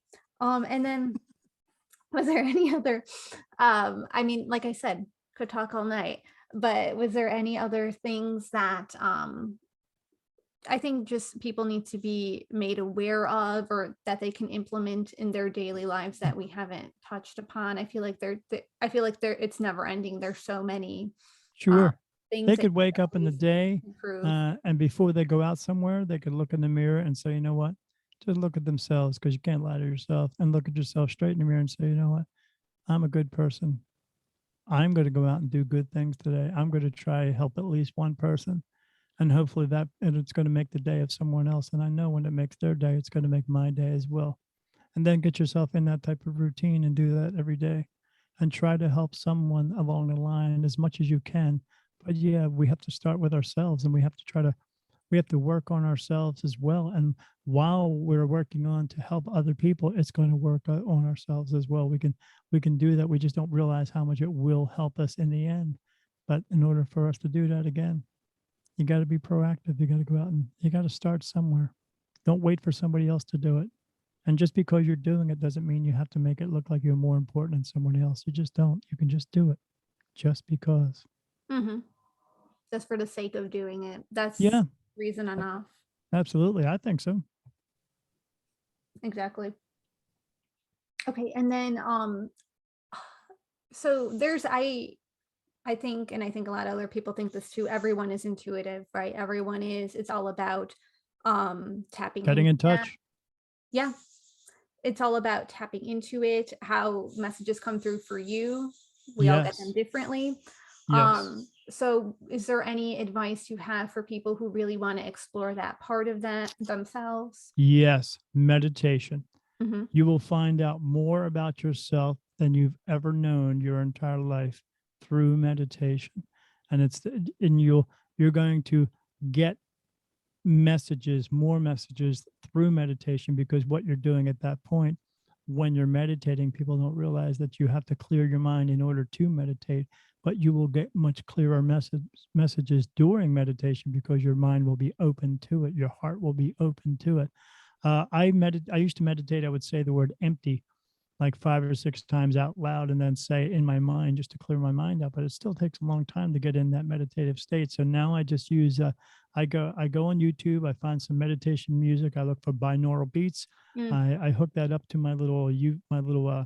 um, my little Bluetooth player, and I put it in the corner of the room. And when I do that, the music will go resonate through the whole room and just kind of swirls around after a while. And within a few minutes, I'm in. And but yeah, you have to be able to clear your mind out in order to get clear messages, and you'll find out so many more things. And it's funny too. When I first started doing it, it took me a while to get used to meditating, but when it first started coming, clear messages started coming in. I was actually having conversations with whoever was talking to me in my mind. I could hear voices coming in, and my mind started talking back to them before I could say it with my mouth. And then I was like, was somebody just talking to me? That was that was kind of crazy. And but when you figure out that you can do that, you don't have to just talk to them in your mind. You can do it vocally with your mouth as well and just talk to them, because you have a clear enough mind, you have a clear enough thought process in order to get these messages, but you have to be able to do it. And you can't just like think about doing it again. It's that proactive part where you have to go out and actually do it, and try to do it a couple of times a week. And I need to get back to doing it a couple of times more a week, because of I do so many interviews and talking to people, but still talking to people is going to help them as well, just besides helping me, because it's talking about it, it's getting the message out there, it's putting it in their minds to think about it instead of just reading it and going whatever. But yeah, as long as they hear it, and as long as they understand it, it's not as hard as they think it is, then maybe they will try it. So yeah, meditation is the best way to get absolutely anything. You get messages in your dreams, and it's a trick people should know. When you're sleeping, you're as close to heaven as you're ever going to be. So your soul actually rises up out of your body, still tethered to your body. But when you're dreaming, and if you have somebody who has passed away in your dreams, and they are there, your mom or your dad, if you want to see them again, wake yourself up, because in Mm. order for them to actually connect with you, they're standing right next to you. Meaning, when you wake yourself up, you'll see them standing next to you. Hmm. But you just have to be good at it, because it's not easy to wake yourself out of a dream. But most people don't want to do that because they're having a dream about their mom and dad they haven't seen in 10 years. So, but yeah, if you actually want to see them again, you just wake yourself up. I guarantee you'll see them. I tell people to do it. That happens all the time. And they come back, I can't believe I saw my dad. I'm like, yeah, well, hey, but again, they come into your dreams, and when they come into your dreams, they will give you messages, and they're trying to tell you things to help you better, to get through your life easier. And that's what spirit guides do. They're here to help us get through our lives easier. They're not here to fix your life. If you screwed up your life, it's up to you to fix it, but that's because you're not paying attention to what they're doing. But if you pay attention and follow through, they will help you ease you through your life the best that you can. And they're here to take care of us, because they want us to be able to do the things that we need to do, and have the experiences, and meet the people, and to follow through and get that purpose filled, so that we can come home and stay home with them. Mm-hmm. That's the point of it all. But people just can't seem to get that. But I hope they do, because they just need to. Because again, why? Because you can, just because you should. So yeah, meditation, that's the key to everything. Yes. Yeah, I like binaural beats as well. Yeah, Just works awesome, right? yeah, it's just kind of like, I mean, I've always been really prone to sound healing. I just Yes. anything with frequencies, all of that, it's just the most effective for me personally, at least. So yeah, definitely also agree with that. I try to suggest that to people as well. And then also when you said a clear mind, it's to me that's now I got rid of judgments. Now I got rid of my perception. Now I'm Right, objective. right, Now if I get a message, I'm not going to be like, oh, that's silly. Why am I getting to made it? right. We're not Right, you going to don't have dismiss that other it. thought process going on trying to reject everything. Yeah, then you're more of a clear conduit. And then your these thoughts that are you can tell the thought is not your own if you're getting Right. Oh, messages placed absolutely. differently. Yeah, because when you talk to yourself, you know your own head voice, but when you hear these other voices come in, you know they're not your head voice. Now it's up to you to also because you become open-minded at that point, you have to discern which ones are actually the good positive energies, and sometimes negative ones will come as well. And if they bring you something negative, you again in your mind, you just tell them, go away because I don't want Mhm. anything to do with you. And then I'm just waiting here for the good messages to come. But yeah, it's always if you ever when negative energies do come through in this world, I see them all the time, and they don't like me because they think they're trying to get energy from me, but they can't. The only reason you have these negative energies around you is because you have a lot of negativity in your world, and you need to change that. And because the only way you can make that go away is by being a positive person, make it go away. But they do come through, and they are actually the color red. So if you ever see that around you, or if you feel like some heaviness on your shoulders at sometimes, that's a negative energy trying to come in. Why? Because if you're having these negative thoughts about things, and you're constantly doing it every day, and watching the news and worrying about stuff that's out of your control, and these things are going to come around you. So yeah, I haven't watched the news in like 3 4 years because it's garbage. So let all that stuff go, and when you do, all that negative will go away, Mhm. and leave it to the negative people, and you try to help them as much as you can. But if you can't, they got to figure it out for themselves. It's their lesson to learn, not yours. Exactly. Everyone kind of has to take ownership for their own journey and do the work. Absolutely, absolutely. Yes. And then also to piggyback on what we said a little bit earlier, so about dreams, you did speak about, people who have crossed over, who visit you. What about wake people who are still alive that are in your dreams? Is there any really concrete message with them? Sometimes the people who are again, so that's a message that you need to. There's something going on in their lives that possibly that you could help them with, Mm, because they themselves are not having an easy time. And there are some people in this world because you never know what's going through anyone's mind. You absolutely never know what's going. Like I said, I worked in prison. I had a guy sitting across from me one time who was getting ready to leave, and I was talking to him. Big guy, about 6'5", 300 and something pounds, huge guy. And he's just talking. I said, so what are you going to do when you get out of here? And he says, well, I think I'm going to, I don't know, hang out with my friends. I said, you got to get something good to eat because I know the foods here are horrible. He's like, yeah, I think I'll go to Arby's and get a sandwich and just chatting and stuff. And then the corrections officer come up and said, it's time to go. And he said, okay, I'll see you later. I said, and I told him, as I tell everybody, be good and don't do any stupid shit. And he goes, oh, okay. And he laughs and walks down the hallway. And the next thing you know, I'm standing there and I'm watching, and I see the him turn around and look at the guard and say something, and then the guard jumps on top of him, and then they start spraying him, and they start calling all the other guards, and they got to handcuff him and put him back in the reception again, and because when they spray that pepper spray in there, it's nothing like you would get on the street. It's like it's so thick when it hits the ground, it looks like chocolate. It's horrible. wow. I saw a guy I saw a guy get sprayed in the face one time, and he crapped himself, and the guard actually vomited all over him. It's so bad. But Wow. after that all cleared up because we get it because we have to shut the doors, and that was just horrible. And I went down there to check on him and find out what happened. And he said when we got down the hallway, he turned around and looked at me and said, "I think I'm going to kill myself, and I'm taking you with me." And I said, "I was just sitting in front of him 5 seconds before that." He said, "Yeah, I know."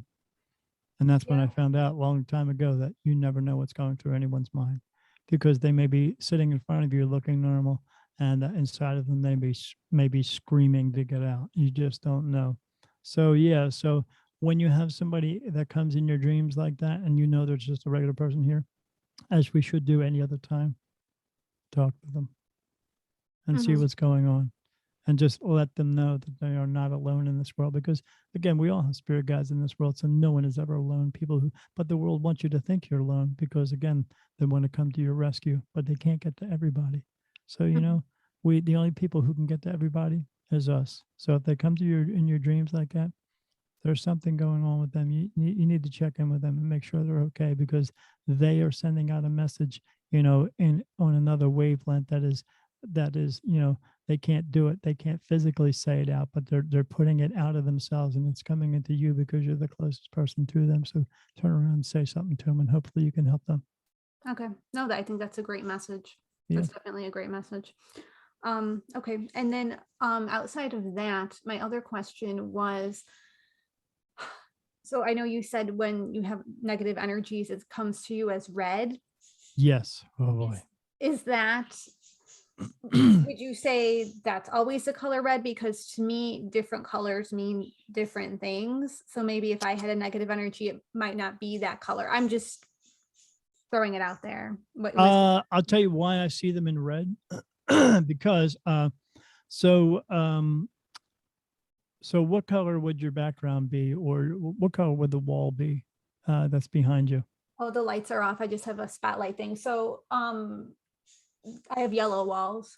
Okay, to you it's yellow. I don't see that. So if I were to see your walls right here, uh, even when I look at your background, so your walls would be yellow and blue because that's what I see. Because in my normal vision, everything I see has blue in it, and that blue is energy. I see energy everywhere I go, no matter where I go. Even when I go outside at nighttime, I don't see the stars anymore. That went away 3.5 years ago. The only thing I see is a blue black sky and the moon, and then I just see energies, people, dogs, cats, horses, little twinkly lights and energies and wiggly lines, and I see energy wherever I go. So when I'm able to see in the earthbound realm, everyone in there is blue. Just like if I'm looking at you and I see your white skin and you see my white skin, I would actually see, if I saw you there, you would be blue. Because it's like looking at, for me, it's like looking at someone with a black and white tattoo where the black ink takes up the picture, but the rest of their skin takes up the rest of the background of the picture. That's how I see them. So when I see anything on the earthbound side, they are blue because they are just regular energies. But the ones who are angry and negative, they are red. And Mm, I can still see their face in it, but I see it's a glow of red completely surrounding them. And they just, and I see them all the time. That too also never goes away. But because I have archangels with me, and that's one of the other reasons why I have them with me. In order for me to cross them over, I have to be protected from all the negative energies. I myself could walk into the worst haunted house in the world and nothing can get near me because they protect them from me. I see them try to walk up all the time. They go, oh, and they get scared and they walk away because they see my angels going, nope, can't come here. So yeah, but whenever I see them, they're always red. It's a very bright, like, I don't know, a very bright, vibrant red. It's just glowing red all the time. And whenever I see them, you'll see a face in there. That's how you'll know it's a negative energy because eventually it'll show its face, and they show their faces too. They say nasty things to me all the time. They roll their eyes at me. They have these angry looks on their faces, and but whenever I see them, I always tell them, I always give them option. I always say, "Do you want to cross over?" And they look at me and go, "No." And I go, "Yeah, I know, because you're negative." Well, if you can leave now. And they look at me and go, "No." And I go, "Yeah, yeah, you should leave because if you don't, I'll get my friends to mojo your ass out of here because they do." And whenever I have to do that, I see these globs of white light come out of nowhere and just go and attack it and make it go away. It's funny, pretty cool to see. But I'm able to do that. Is anybody else able to do that? I haven't met anybody yet, but yeah, the only way you can protect yourself from these negative energies is just trying to remain a positive force. But yes, I do see other colors as well. Like when I do see Michael, who does not look like a man, um, not anything like a man, that's for sure. Uh, Michael looks like a hybrid moose. He has a wider head. His eyes are not blue; they are a little further apart, and they kind of look like wolf eyes. He doesn't have antlers, but he has these big floppy ears and this big body that looks like a horse moose type thing. It's got real short hair. That's just what he looks like. He doesn't look like anything they tell you in the Bible because all that stuff is bullshit anyway. So Yeah, but that's what he looks like. And but he does come through like a purplish blue all the time. Mm, So, but yeah, that's just his color. Uh, but a lot of the other ones are just they just come through like a bluish white. Uh, I have seen some that come through like an orange, and some that come through like a green and yellow, uh, and some like a plum looking color. But every time I see one of those red ones, I just stare at it for a minute, and then it immediately the face just turns, and then they just start giving you nasty, horrible looks, and they look at me, and when they know that I picked up on it, then they turn it into this like monster looking face. mm, mhm, mhm. Yeah, so you got it because again, they will try to come through and try to be a little bit friendly to you because they want to get on your good side, and then they try to turn you because Yes. that's what they want you to do. They want you to turn into a negative energy, and what they do, it's like a vicious circle. They will attach themselves to you, giving you some negative energy to keep you negative, and then when you're staying negative, you're putting negative energy out, which they feed on, and then they just want that to remain a vicious circle over and over and over again until you get to the point where you don't cross over either, and then you stay here as well because they're Mhm. trying to do that because they're trying to make everybody that way, which Right. doesn't make any sense. But even the ones that who haven't crossed over, who have remained earthbound, even though they're not necessarily negative energies, they still produce energy that they want them to stay there. They don't want them to cross over in light because you can cross over anytime you want to. You just have to know that and that you can. And then, but that's what I go in and I tell them all the time. They go, "Oh, I didn't know I could go." And I said, "Well, because you didn't know, but now you know, so you can Now you cross." know. But they want them to stay there as well because those negative energies also feed off their energy as well. Mhm. Right. Right. But they don't get enough, so they come through here and try to scare the crap out of everybody just to get some more. So don't go to the haunted walks. Don't go to that place because then you're just inviting these negative energies to be around you, and that's where they hang out. That You're makes just asking for them to come to the party. Mhm. Don't do it. Okay. That totally makes sense to me. And then when you're saying these different colors, like you said, blue, purple, yellow, orange, Oh boy, are you all talking kinds of about stuff. are you talking about auras? No, I just see different energies. That's all. But I do see auras. And how do auras differentiate from the colors that you're seeing? Um, most of, like I know purple. Purple is for more of a healing type of thing. Your regular average Joe, they have a bluish tint to them. I do see. Well, I see yours. Oh, what's mine? It's orange. Or I think yeah, yeah, that makes sense. And then what does orange mean to you? Uh, it's a sense of calmness. Um, it's a sense of compassion for other people and everything around you, wanting to wish that everything around you would get better, better than it is because it could be. Mm-hmm. Very But it's interesting. also it's also a sign of strength as well. And then It could be a brighter orange if you worked on it. okay. What was another thing I was gonna say? Yeah, because just with auras, when I had mine read and all of that kind of stuff, I know even myself for a long time I was getting blue and purple. There was always Yeah, blue and purple all the time. That's what it was, and I would be shocked if it was anything else. And then more recently, I was getting, and again, take this with a grain of salt. I was getting white and yellow. It changed, and I said, but I'm blue and purple. Like it was like I was like, no. right. And then more recently it's been turning into that. um and yeah, I don't know, I love wearing orange is my favorite color to wear. I just get lit up when I wear that color, I've Because noticed. because it resonates with you. It's because that's who you are.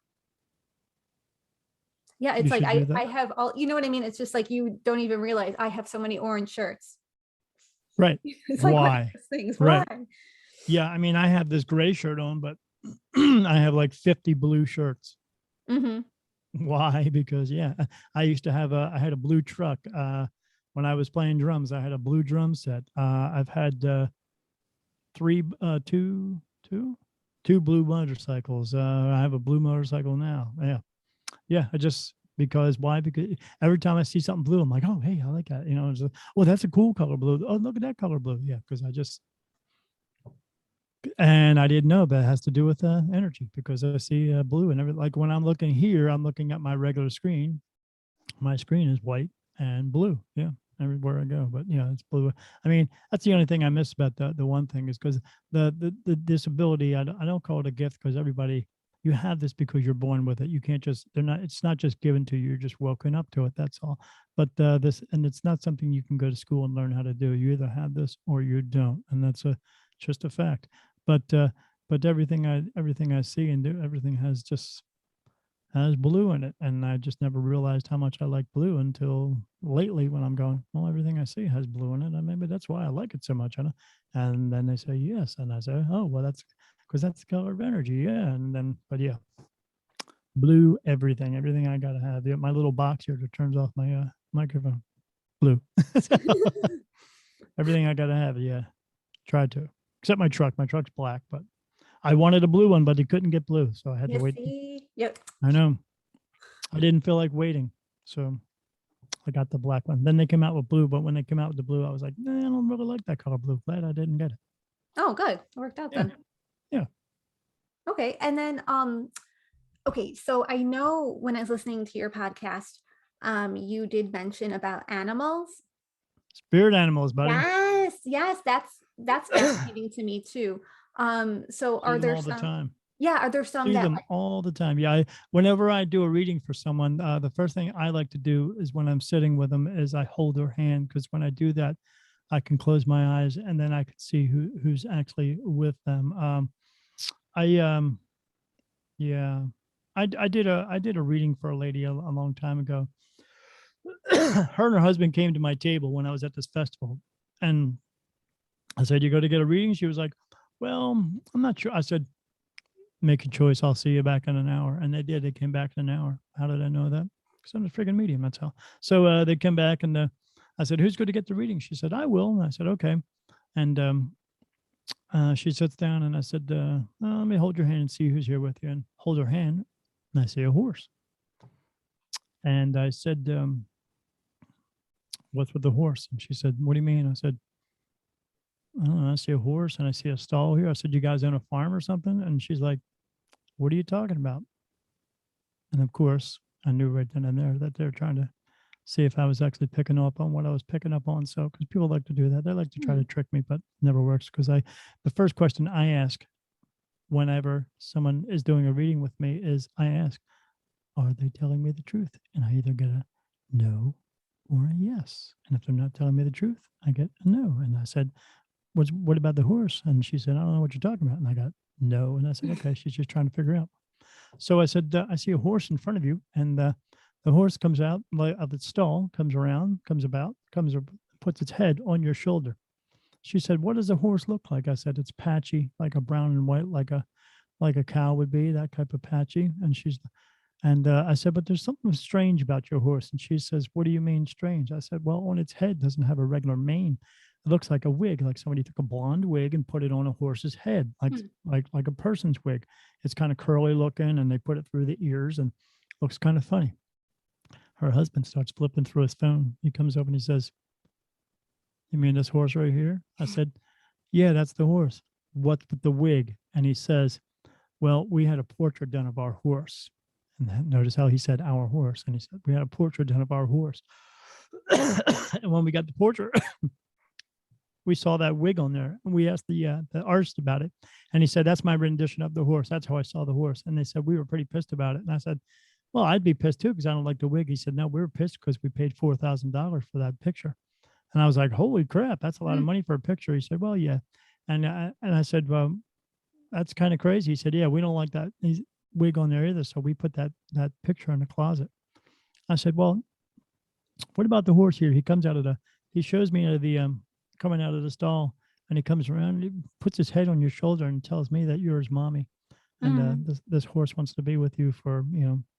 And she said, what do you mean by that? I said, well, when he's now your spirit animal for you. And because you like horses and you like so many horses, he knows that he wants to remain with you and help you and stay with you for the rest of your life. As a matter of fact, you know, when you get ready to cross over, he's going to be there for you. And then they broke out and started crying. And I said, why? What's with the horse? And they said, that's our horse. He died 2 weeks ago. Mm. And I said, yeah, I can't make this shit up. Right. Yeah, Right. but then they stood up, and I've never been hugged so hard by two people in my entire life. But yeah, I said, yeah, he's here for you now as a spirit animal. He wants to remain with you. And I said, she said, what do you mean about that part about staying with me forever? I said, when it's your time to go, you're going to see the horse standing right in front of you, and you're going to see him as clearly as you see me. When you see that, you know you're checking out. That's why. Mm. And she said, oh, I said, it's not going to be for a while. Don't worry about it. But yeah, that's what's coming. So yeah, but the horse is going to remain here because it wants to, because he believes you're his mommy. And he's that connected to you, because we're all connected to each other. But yeah, he's now a spirit guide, a horse guide for you. So he will help you. He will try to guide you in the rest of your life, because he's going to be like, he feels it's you are his mommy, a child. He's a child of yours, so he's always going to try to help you. But yeah, it worked out awesome. But that's the way it happens. But yeah, sometimes I see wolves in front of people. I saw one lady, a couple ladies. I did a reading about a month ago for a lady, and I saw this horse standing in front of her, but then it walked around her. Hmm. Kept walking around her in a circle, and then standing in front of her and walking back and forth. And she said, "What is it?" I said, "I see a horse." And she says, "Like how?" And I said, "Well, he's walking around you in a circle and keep standing in front of you, walking back and forth." And she says, "What's that supposed to mean?" I said, "Well, what it means is you've put a wall up around yourself, and you're protecting yourself from everybody around you because you don't trust anybody, and you're just afraid because people have taken advantage of you in your entire life, especially when you were young, especially when you were like, I think 16 is when you said, yeah, 16, and someone took advantage of you, and really took advantage of you because you were sexually assaulted because of that, and it happened to be a relative of yours. So you've put a wall up around yourself, and now you don't trust anybody anymore." And she said, "How the hell did you know that?" I said, "Well, it's because that's what the horse just told me. That's how." And now Mm-hmm. this horse is trying to protect you, but you're also it's protecting you and standing in front of you, but it's showing me the circle it's putting around you, meaning you don't trust anybody and you can't have anybody around you. I said, "But if you don't learn to trust people, how are you going to get anywhere in this life?" Yep. Right? Does that sound familiar? Mm-hmm. Definitely. So, and in order to find your people, you have to go out and look for them. And it doesn't mean you have to let everybody into your life, but you do have to learn to weed through them as well. But we know what's good for us, we know what's bad for us. But the only way we're going to know that as well is by going out and trying to find that. Because if you don't, you're just going to walk around alone the rest of your life, and you can't do that. None of us can. So again, because we are all in this world together, so in order to find that, we just have to experiment a little bit. But after that, yeah, everything was well after that. And I've seen her since then, and the horse stopped walking around her, and she had a bigger smile on her face last time I saw her. So, Good. That's awesome to yeah, hear. yeah, because when they hear that, when they hear it from someone else, then they know it's real, and then they know if someone else is picking up on that, then maybe everyone else is picking up on that as well, and I could change that. But the only person, again, who's going to make that change for her is her. Mm-hmm. She has to do it. She can't Yeah. wait for someone else to do it. She has to do it herself. So, as we all do. Oh yeah, you have to take ownership, definitely. Yeah, proactive, man. And then my other question was, so different animals mean different things. Yes, different Okay. horses, wolves, there's all the best way to find that. My wife and I used to we have these sheep around when we do festivals. I have to do one this weekend. We always keep these sheets with us to in case I see whatever. But if I don't see it on the sheet and I see something else, I always tell everyone to just Google that. Go on Google and just Google spirit animals. Don't trust the Facebook thing that just because of your profile we've matched a chicken with you. No, it's not a chicken. Just it's if you start being if you start are resonating towards something, if you feel as though like every time you turn around and you see an owl or you see a crow or you see turtles everywhere, then more than likely that is the spirit animal that is with you. You may be a little bit off sometimes, but yeah, if you resonate something really strongly with you, then that's, you need to look that up, and probably it's going to tell you something that that you're going to go, oh yeah, that's with me. But the one thing you shouldn't look up, astrology signs. It's so ridiculous because it doesn't. We've been here so many times. You've been here so many times. You've come into so many different bodies. You come into a woman's or a male body. There's only two genders, people. Let that other shit go because it's not real. It's just somebody trying to identify to be special. We're all special. Know that from the beginning. We're all special. You're all good enough to do anything you want to do in this world. You just have to have faith in that. But these astrology signs, you come into a body so many times.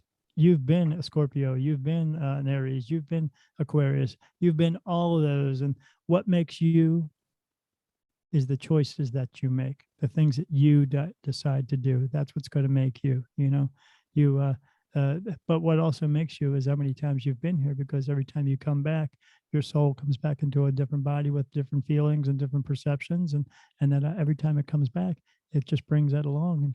I mean, the same thing with deja vu. Deja vu is Mm. actually a memory. Every time you have one, you may not have been in that building, but you may have been there in that space, taking up that space. And that's why it feels so familiar to you, because it is a memory.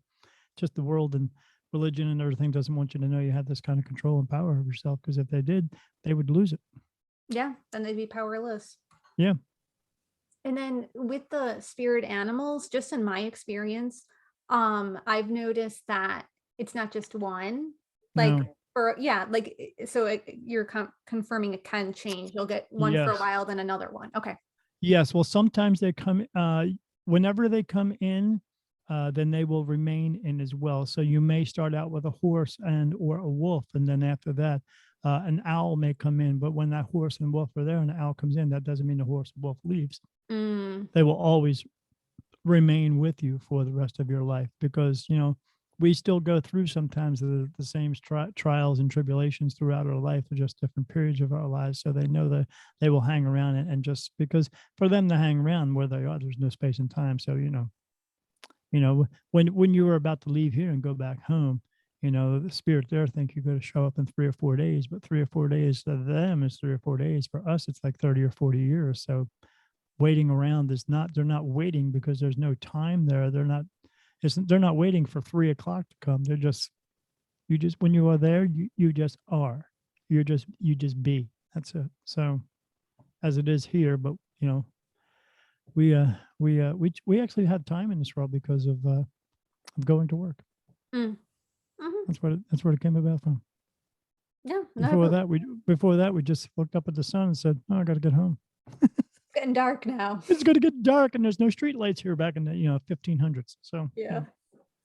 Yeah, no, that's fascinating because I know, like with me, this was a few years ago, like every day I saw owl. It was on someone's shirt, it was on someone's necklace. It was every single day for a long because time. because your spirit guides are connecting with you, because it's like a battery in a radio. If you take that battery out of the radio, it doesn't work, and you put it back and it works. So what they're doing, they're connecting with your soul, which connects with your body, which gets your body to turn around and see and do these things. And when you're picking up on it, why? You don't just happen to turn around and see an owl there. They're turning you around. So you'll see the owl and you go, oh shit, an owl. Oh shit, another owl. Oh shit, another owl. But it's not oh shit. It just happens because that's who you are. And that's who's Mhm. with you. Yeah. Yeah. Yeah, because it's like, and then yes, to your point, look up what owl means and what does Yes. owl mean to you, and yeah. Yes. And what does it mean to you? Absolutely. Mhm. Because everything, it's got to resonate with you as well. Sometimes when I see horses with people, sometimes I see a small horse. Sometimes I see a really big horse. So I always tell them, when you look it up, I see, like one woman I saw that month ago, that place I went, did 21 readings in one day. I was Mm. exhausted. And this one, I saw a horse in front of her, but the horse looked like a Clydesdale. So I said, look up horse, and then think of that like 5 times to the fifth power. Like it's that strong for you. So whatever it is that's going on with that horse says, think of that. And then it's going to mean something to you.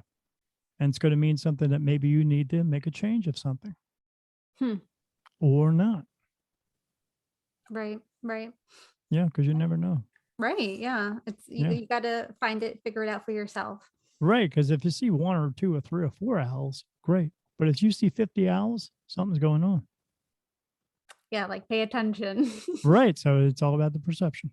Yeah. And then it's interesting too, sometimes how it comes through for other people and they tell you like, Yes. I had an eye reader and she got tiger for me. And then I was Yes. with two fellow Akashic Records readers Getting a yes. and they Getting a got, yes. yeah, and they got tiger.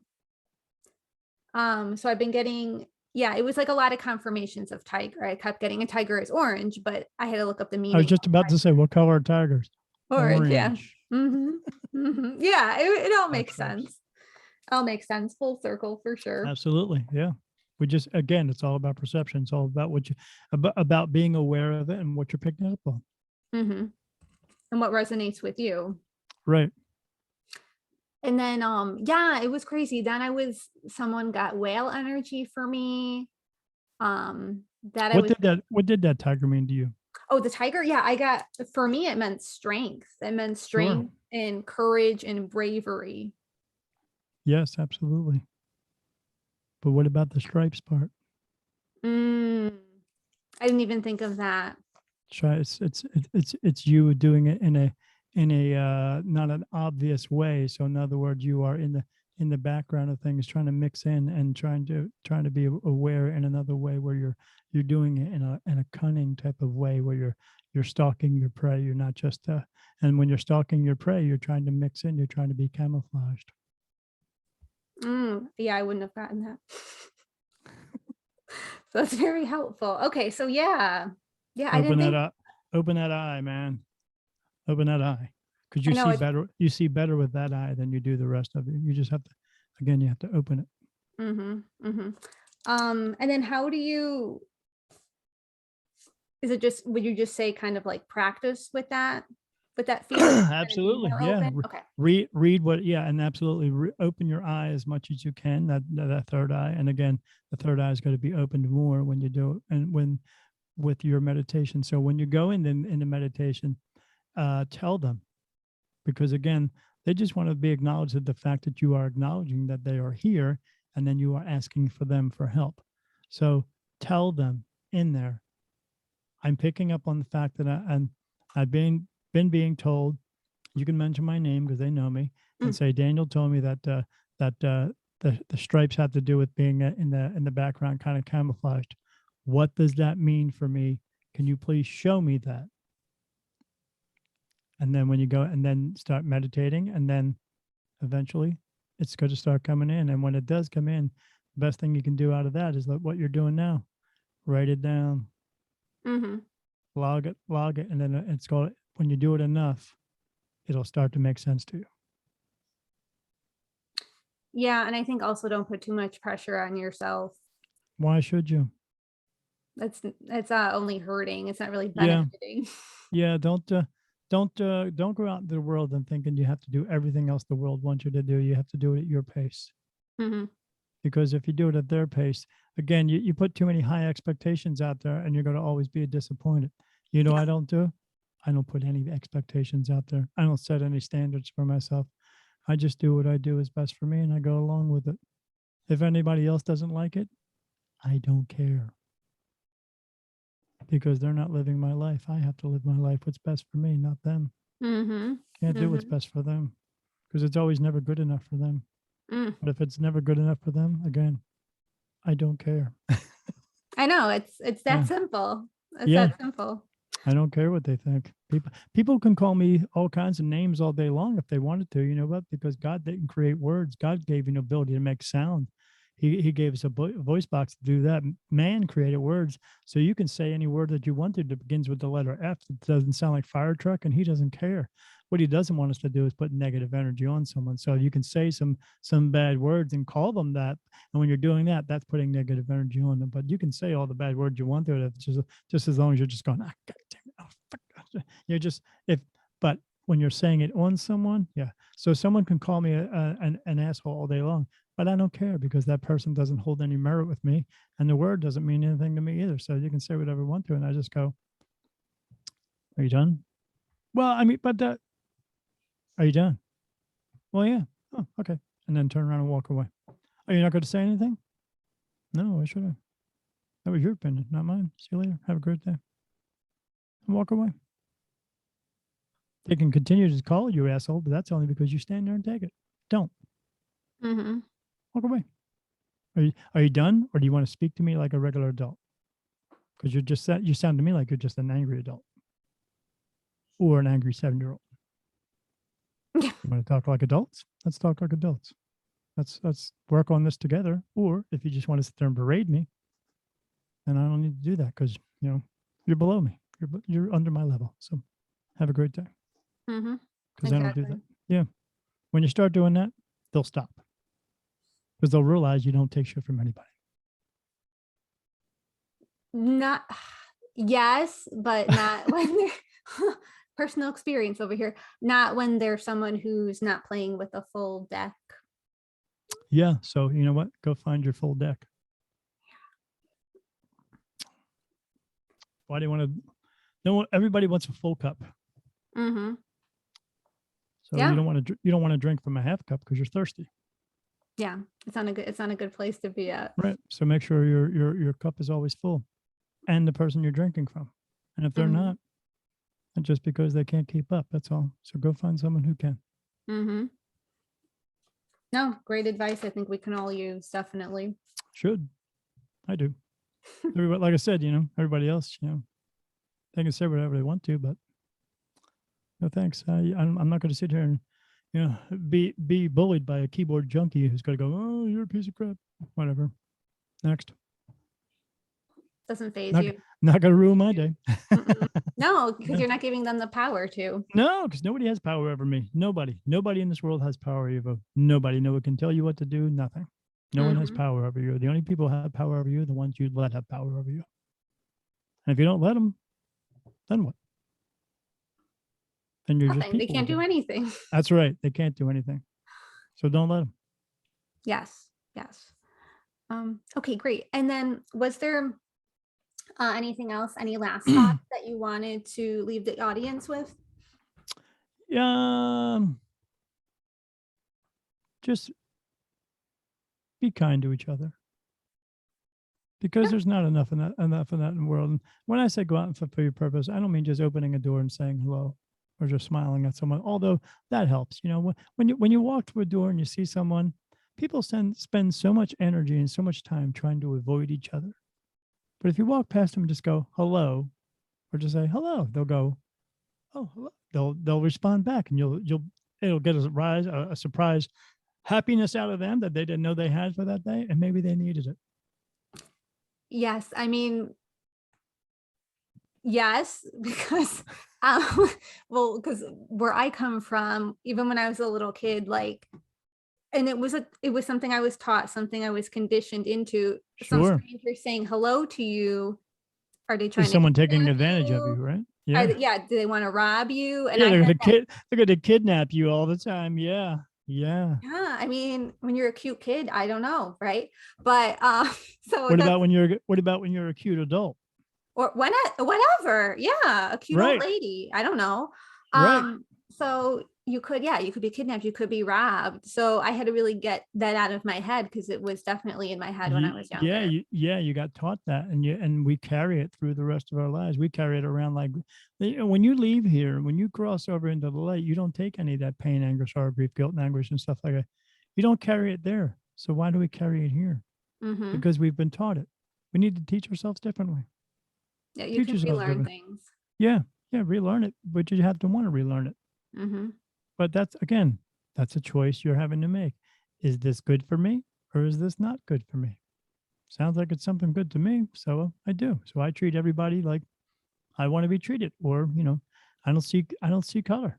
I just see people, because we're all just people. We're all different, but we're all the same. Because I put on my, you can fit in anywhere you want to. You just have to Have faith in that. You could wear a pair of shorts and flip flops and a t-shirt and walk into a room with a bunch of businessmen, but they they may tell you, oh, you don't fit in here because you don't have a law degree and stuff like that. Yeah, but I eat breakfast like you do. I put my pants on like you do. I get washed like you do. I shave like you do. You know, I watch TV like you do. I do everything like you do, except I didn't get that piece of paper that you did because you just went to school longer than me. So what? Mm-hmm. I could have. I just didn't. It's a piece of paper, like money, because it's just a piece of paper. Or, it's a gold or diamonds because they're just, rocks because we're basing our worth on rocks and paper. Mm-hmm. But then we play, that game, rock, paper, scissors. Mm-hmm. Yeah. So, yeah, no, we have lost a true value in this world, and that is ourselves. We need to get that back. So you can fit in anywhere you want to, but you're going to figure out really quick, I don't fit in here. I'm just going to go find my people. So do that. Just go find your people. But like I said, you're good enough to do anything you want to do in this world. Just have faith in it. That's all. Because he does. Yeah, Why shouldn't you? exactly. Exactly. Okay, great. No, I think that's a great last message, just to kind of like, it's hard to sum everything up, but I think that's something that people can really, just carry with them on the daily, Yeah. to stay Also, centered and positive. also my other one, like I said, be good and don't do any stupid shit. That's all. And we know what that is. Yeah, we know We what know our what it stupid. isn't. We We know know. what stupid shit in our lives are because like I ride a motorcycle, so I know stupid shit is trying to do 100 miles an hour or 50-mile-an-hour speed. Why am I going to do it? Well, because when you have a motorcycle, you're just going to try to pull that throttle back and see how far it's going to go. You don't have to, but you Mhm. choose to do it. Just like in our lives, you could pull your own throttle back and see how far you're going to go, but you may get somewhere too fast too soon. Mm. Slow down. You'll get there. Yeah, rushing, there's no point to do that, Right. especially if Right. it's things can, we don't want things to happen premature either. Right. Right. Okay, Yeah. great. And then Daniel, where can people find you if they wanted to work with you, your podcast, just all of the above? All of the above. Well, if they want to get a reading with me, and or if they feel they have an ability, they can contact me at www.spiritmediumdaniel.com. It's one long word, spiritmediumdaniel.com. And if they do feel that they have abilities that they are unaware of or not sure of, they can schedule a phone call with me on there because I guess now in October, I'm going to be where we have a mentoring program that I'm going to be offering. It's not super expensive. I've seen some of them out there going for like $6-7 grand. It's crazy. It's $1,200 a year, but that just depends on if you need a year's worth. If you don't, you don't. So I'll work with you until I feel as though you don't need it anymore. You can go on your own. But they can call me up, and I will let them know at that moment because I'm connected to everybody. Because as we all are, I just get more messages, and I will let them know immediately if they have an ability or not. I do it all the time at readings and festivals and stuff. They seem to bring them to me all the time. They don't seem to. They're doing it and so that I can wake them up. So yeah, they can find me at www.spiritmediumdaniel.com. They can find me Spirit Medium Daniel on Facebook, Spirit Medium Daniel on YouTube, because I used to make a bunch of videos for Patreon. They're all in there teaching about this type of stuff. And they can also find me at my one podcast called Beyond the Veil with Daniel Jackson, me. And we talk about, yeah, I just say that now and there. And we talk about spirit and health and wellness. We talk about tarot cards. We talk about religious and governmental control. We talk everything metaphysical and supernatural, all that stuff, because it's a lot of stuff. I have some new episodes that are coming on now. I just had one Monday drop with another medium. We have a woman coming on who talks about essential oils, one who's doing crystals, all that stuff. Yeah, because people need to know about this stuff. And we always say, we're going to bring the truth, the whole truth, and nothing but the truth. Because a lot of TV shows, they just scratch upon the surface, but they don't bring you the truth. And I'm not afraid to bring you the truth. So, I mean, I will out a fake medium like that because they like to be that. And there's a lot of people like to sell you something just because they're making you money. So yeah, we do that on Beyond the Veil with Daniel Jackson, me, and then we have another show that we do every Saturday night now. It was Monday nights. Now we change it to Saturday and have a new host. It's called Dead End Stories because dead's not the end, and people come on there and can call in, and we talk about spirit, everything spirit, everything. If they come in and want to tell me about their spiritual journey or the spirit that they're having in their house, so or even dreams, any of that stuff, and I will decipher everything for them and give them the answers for that. So, and they can find that at Dead End Stories on Facebook. Just look up Dead End Stories on Facebook and like the page, and then, like I said, you can come in and call in, and I will answer your questions. I also do once a month with Spirit Medium Daniel live on Facebook. If you like that page, you'll get a once a month. I go on there and I let people come in and just as long as they like the video and share the video to their page, then they can come in and ask me any question that they want answered, and I will answer it for them. And how much does that cost? Nothing. Mic drop. I know. And I'm with you. I mean, I've seen a lot of, scammers, then people who just, I know they're charging exorbitant prices, and they are. And scratching my head. I know mediums who charge between $450 and $500 an hour. And then if you go over 10 minutes, they start charging you more. When I do a reading for someone, if it's like a Zoom call type of thing, it's $100. If they come and see me in person, it's $120. I always tell them to plan for at least 2 hours. But the last reading I just did was 3 hours. I've done readings have gone 4 or 5 hours. The longest one I ever had one go for was almost 10 hours. We just sat there and talked, and every time we talk, more information just comes out. And every time they ask a question, another question comes after that. And how much do I charge them after that?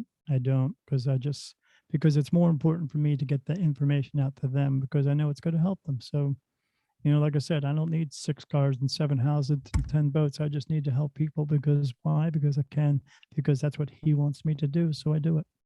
Exactly. And they're coming to you for help.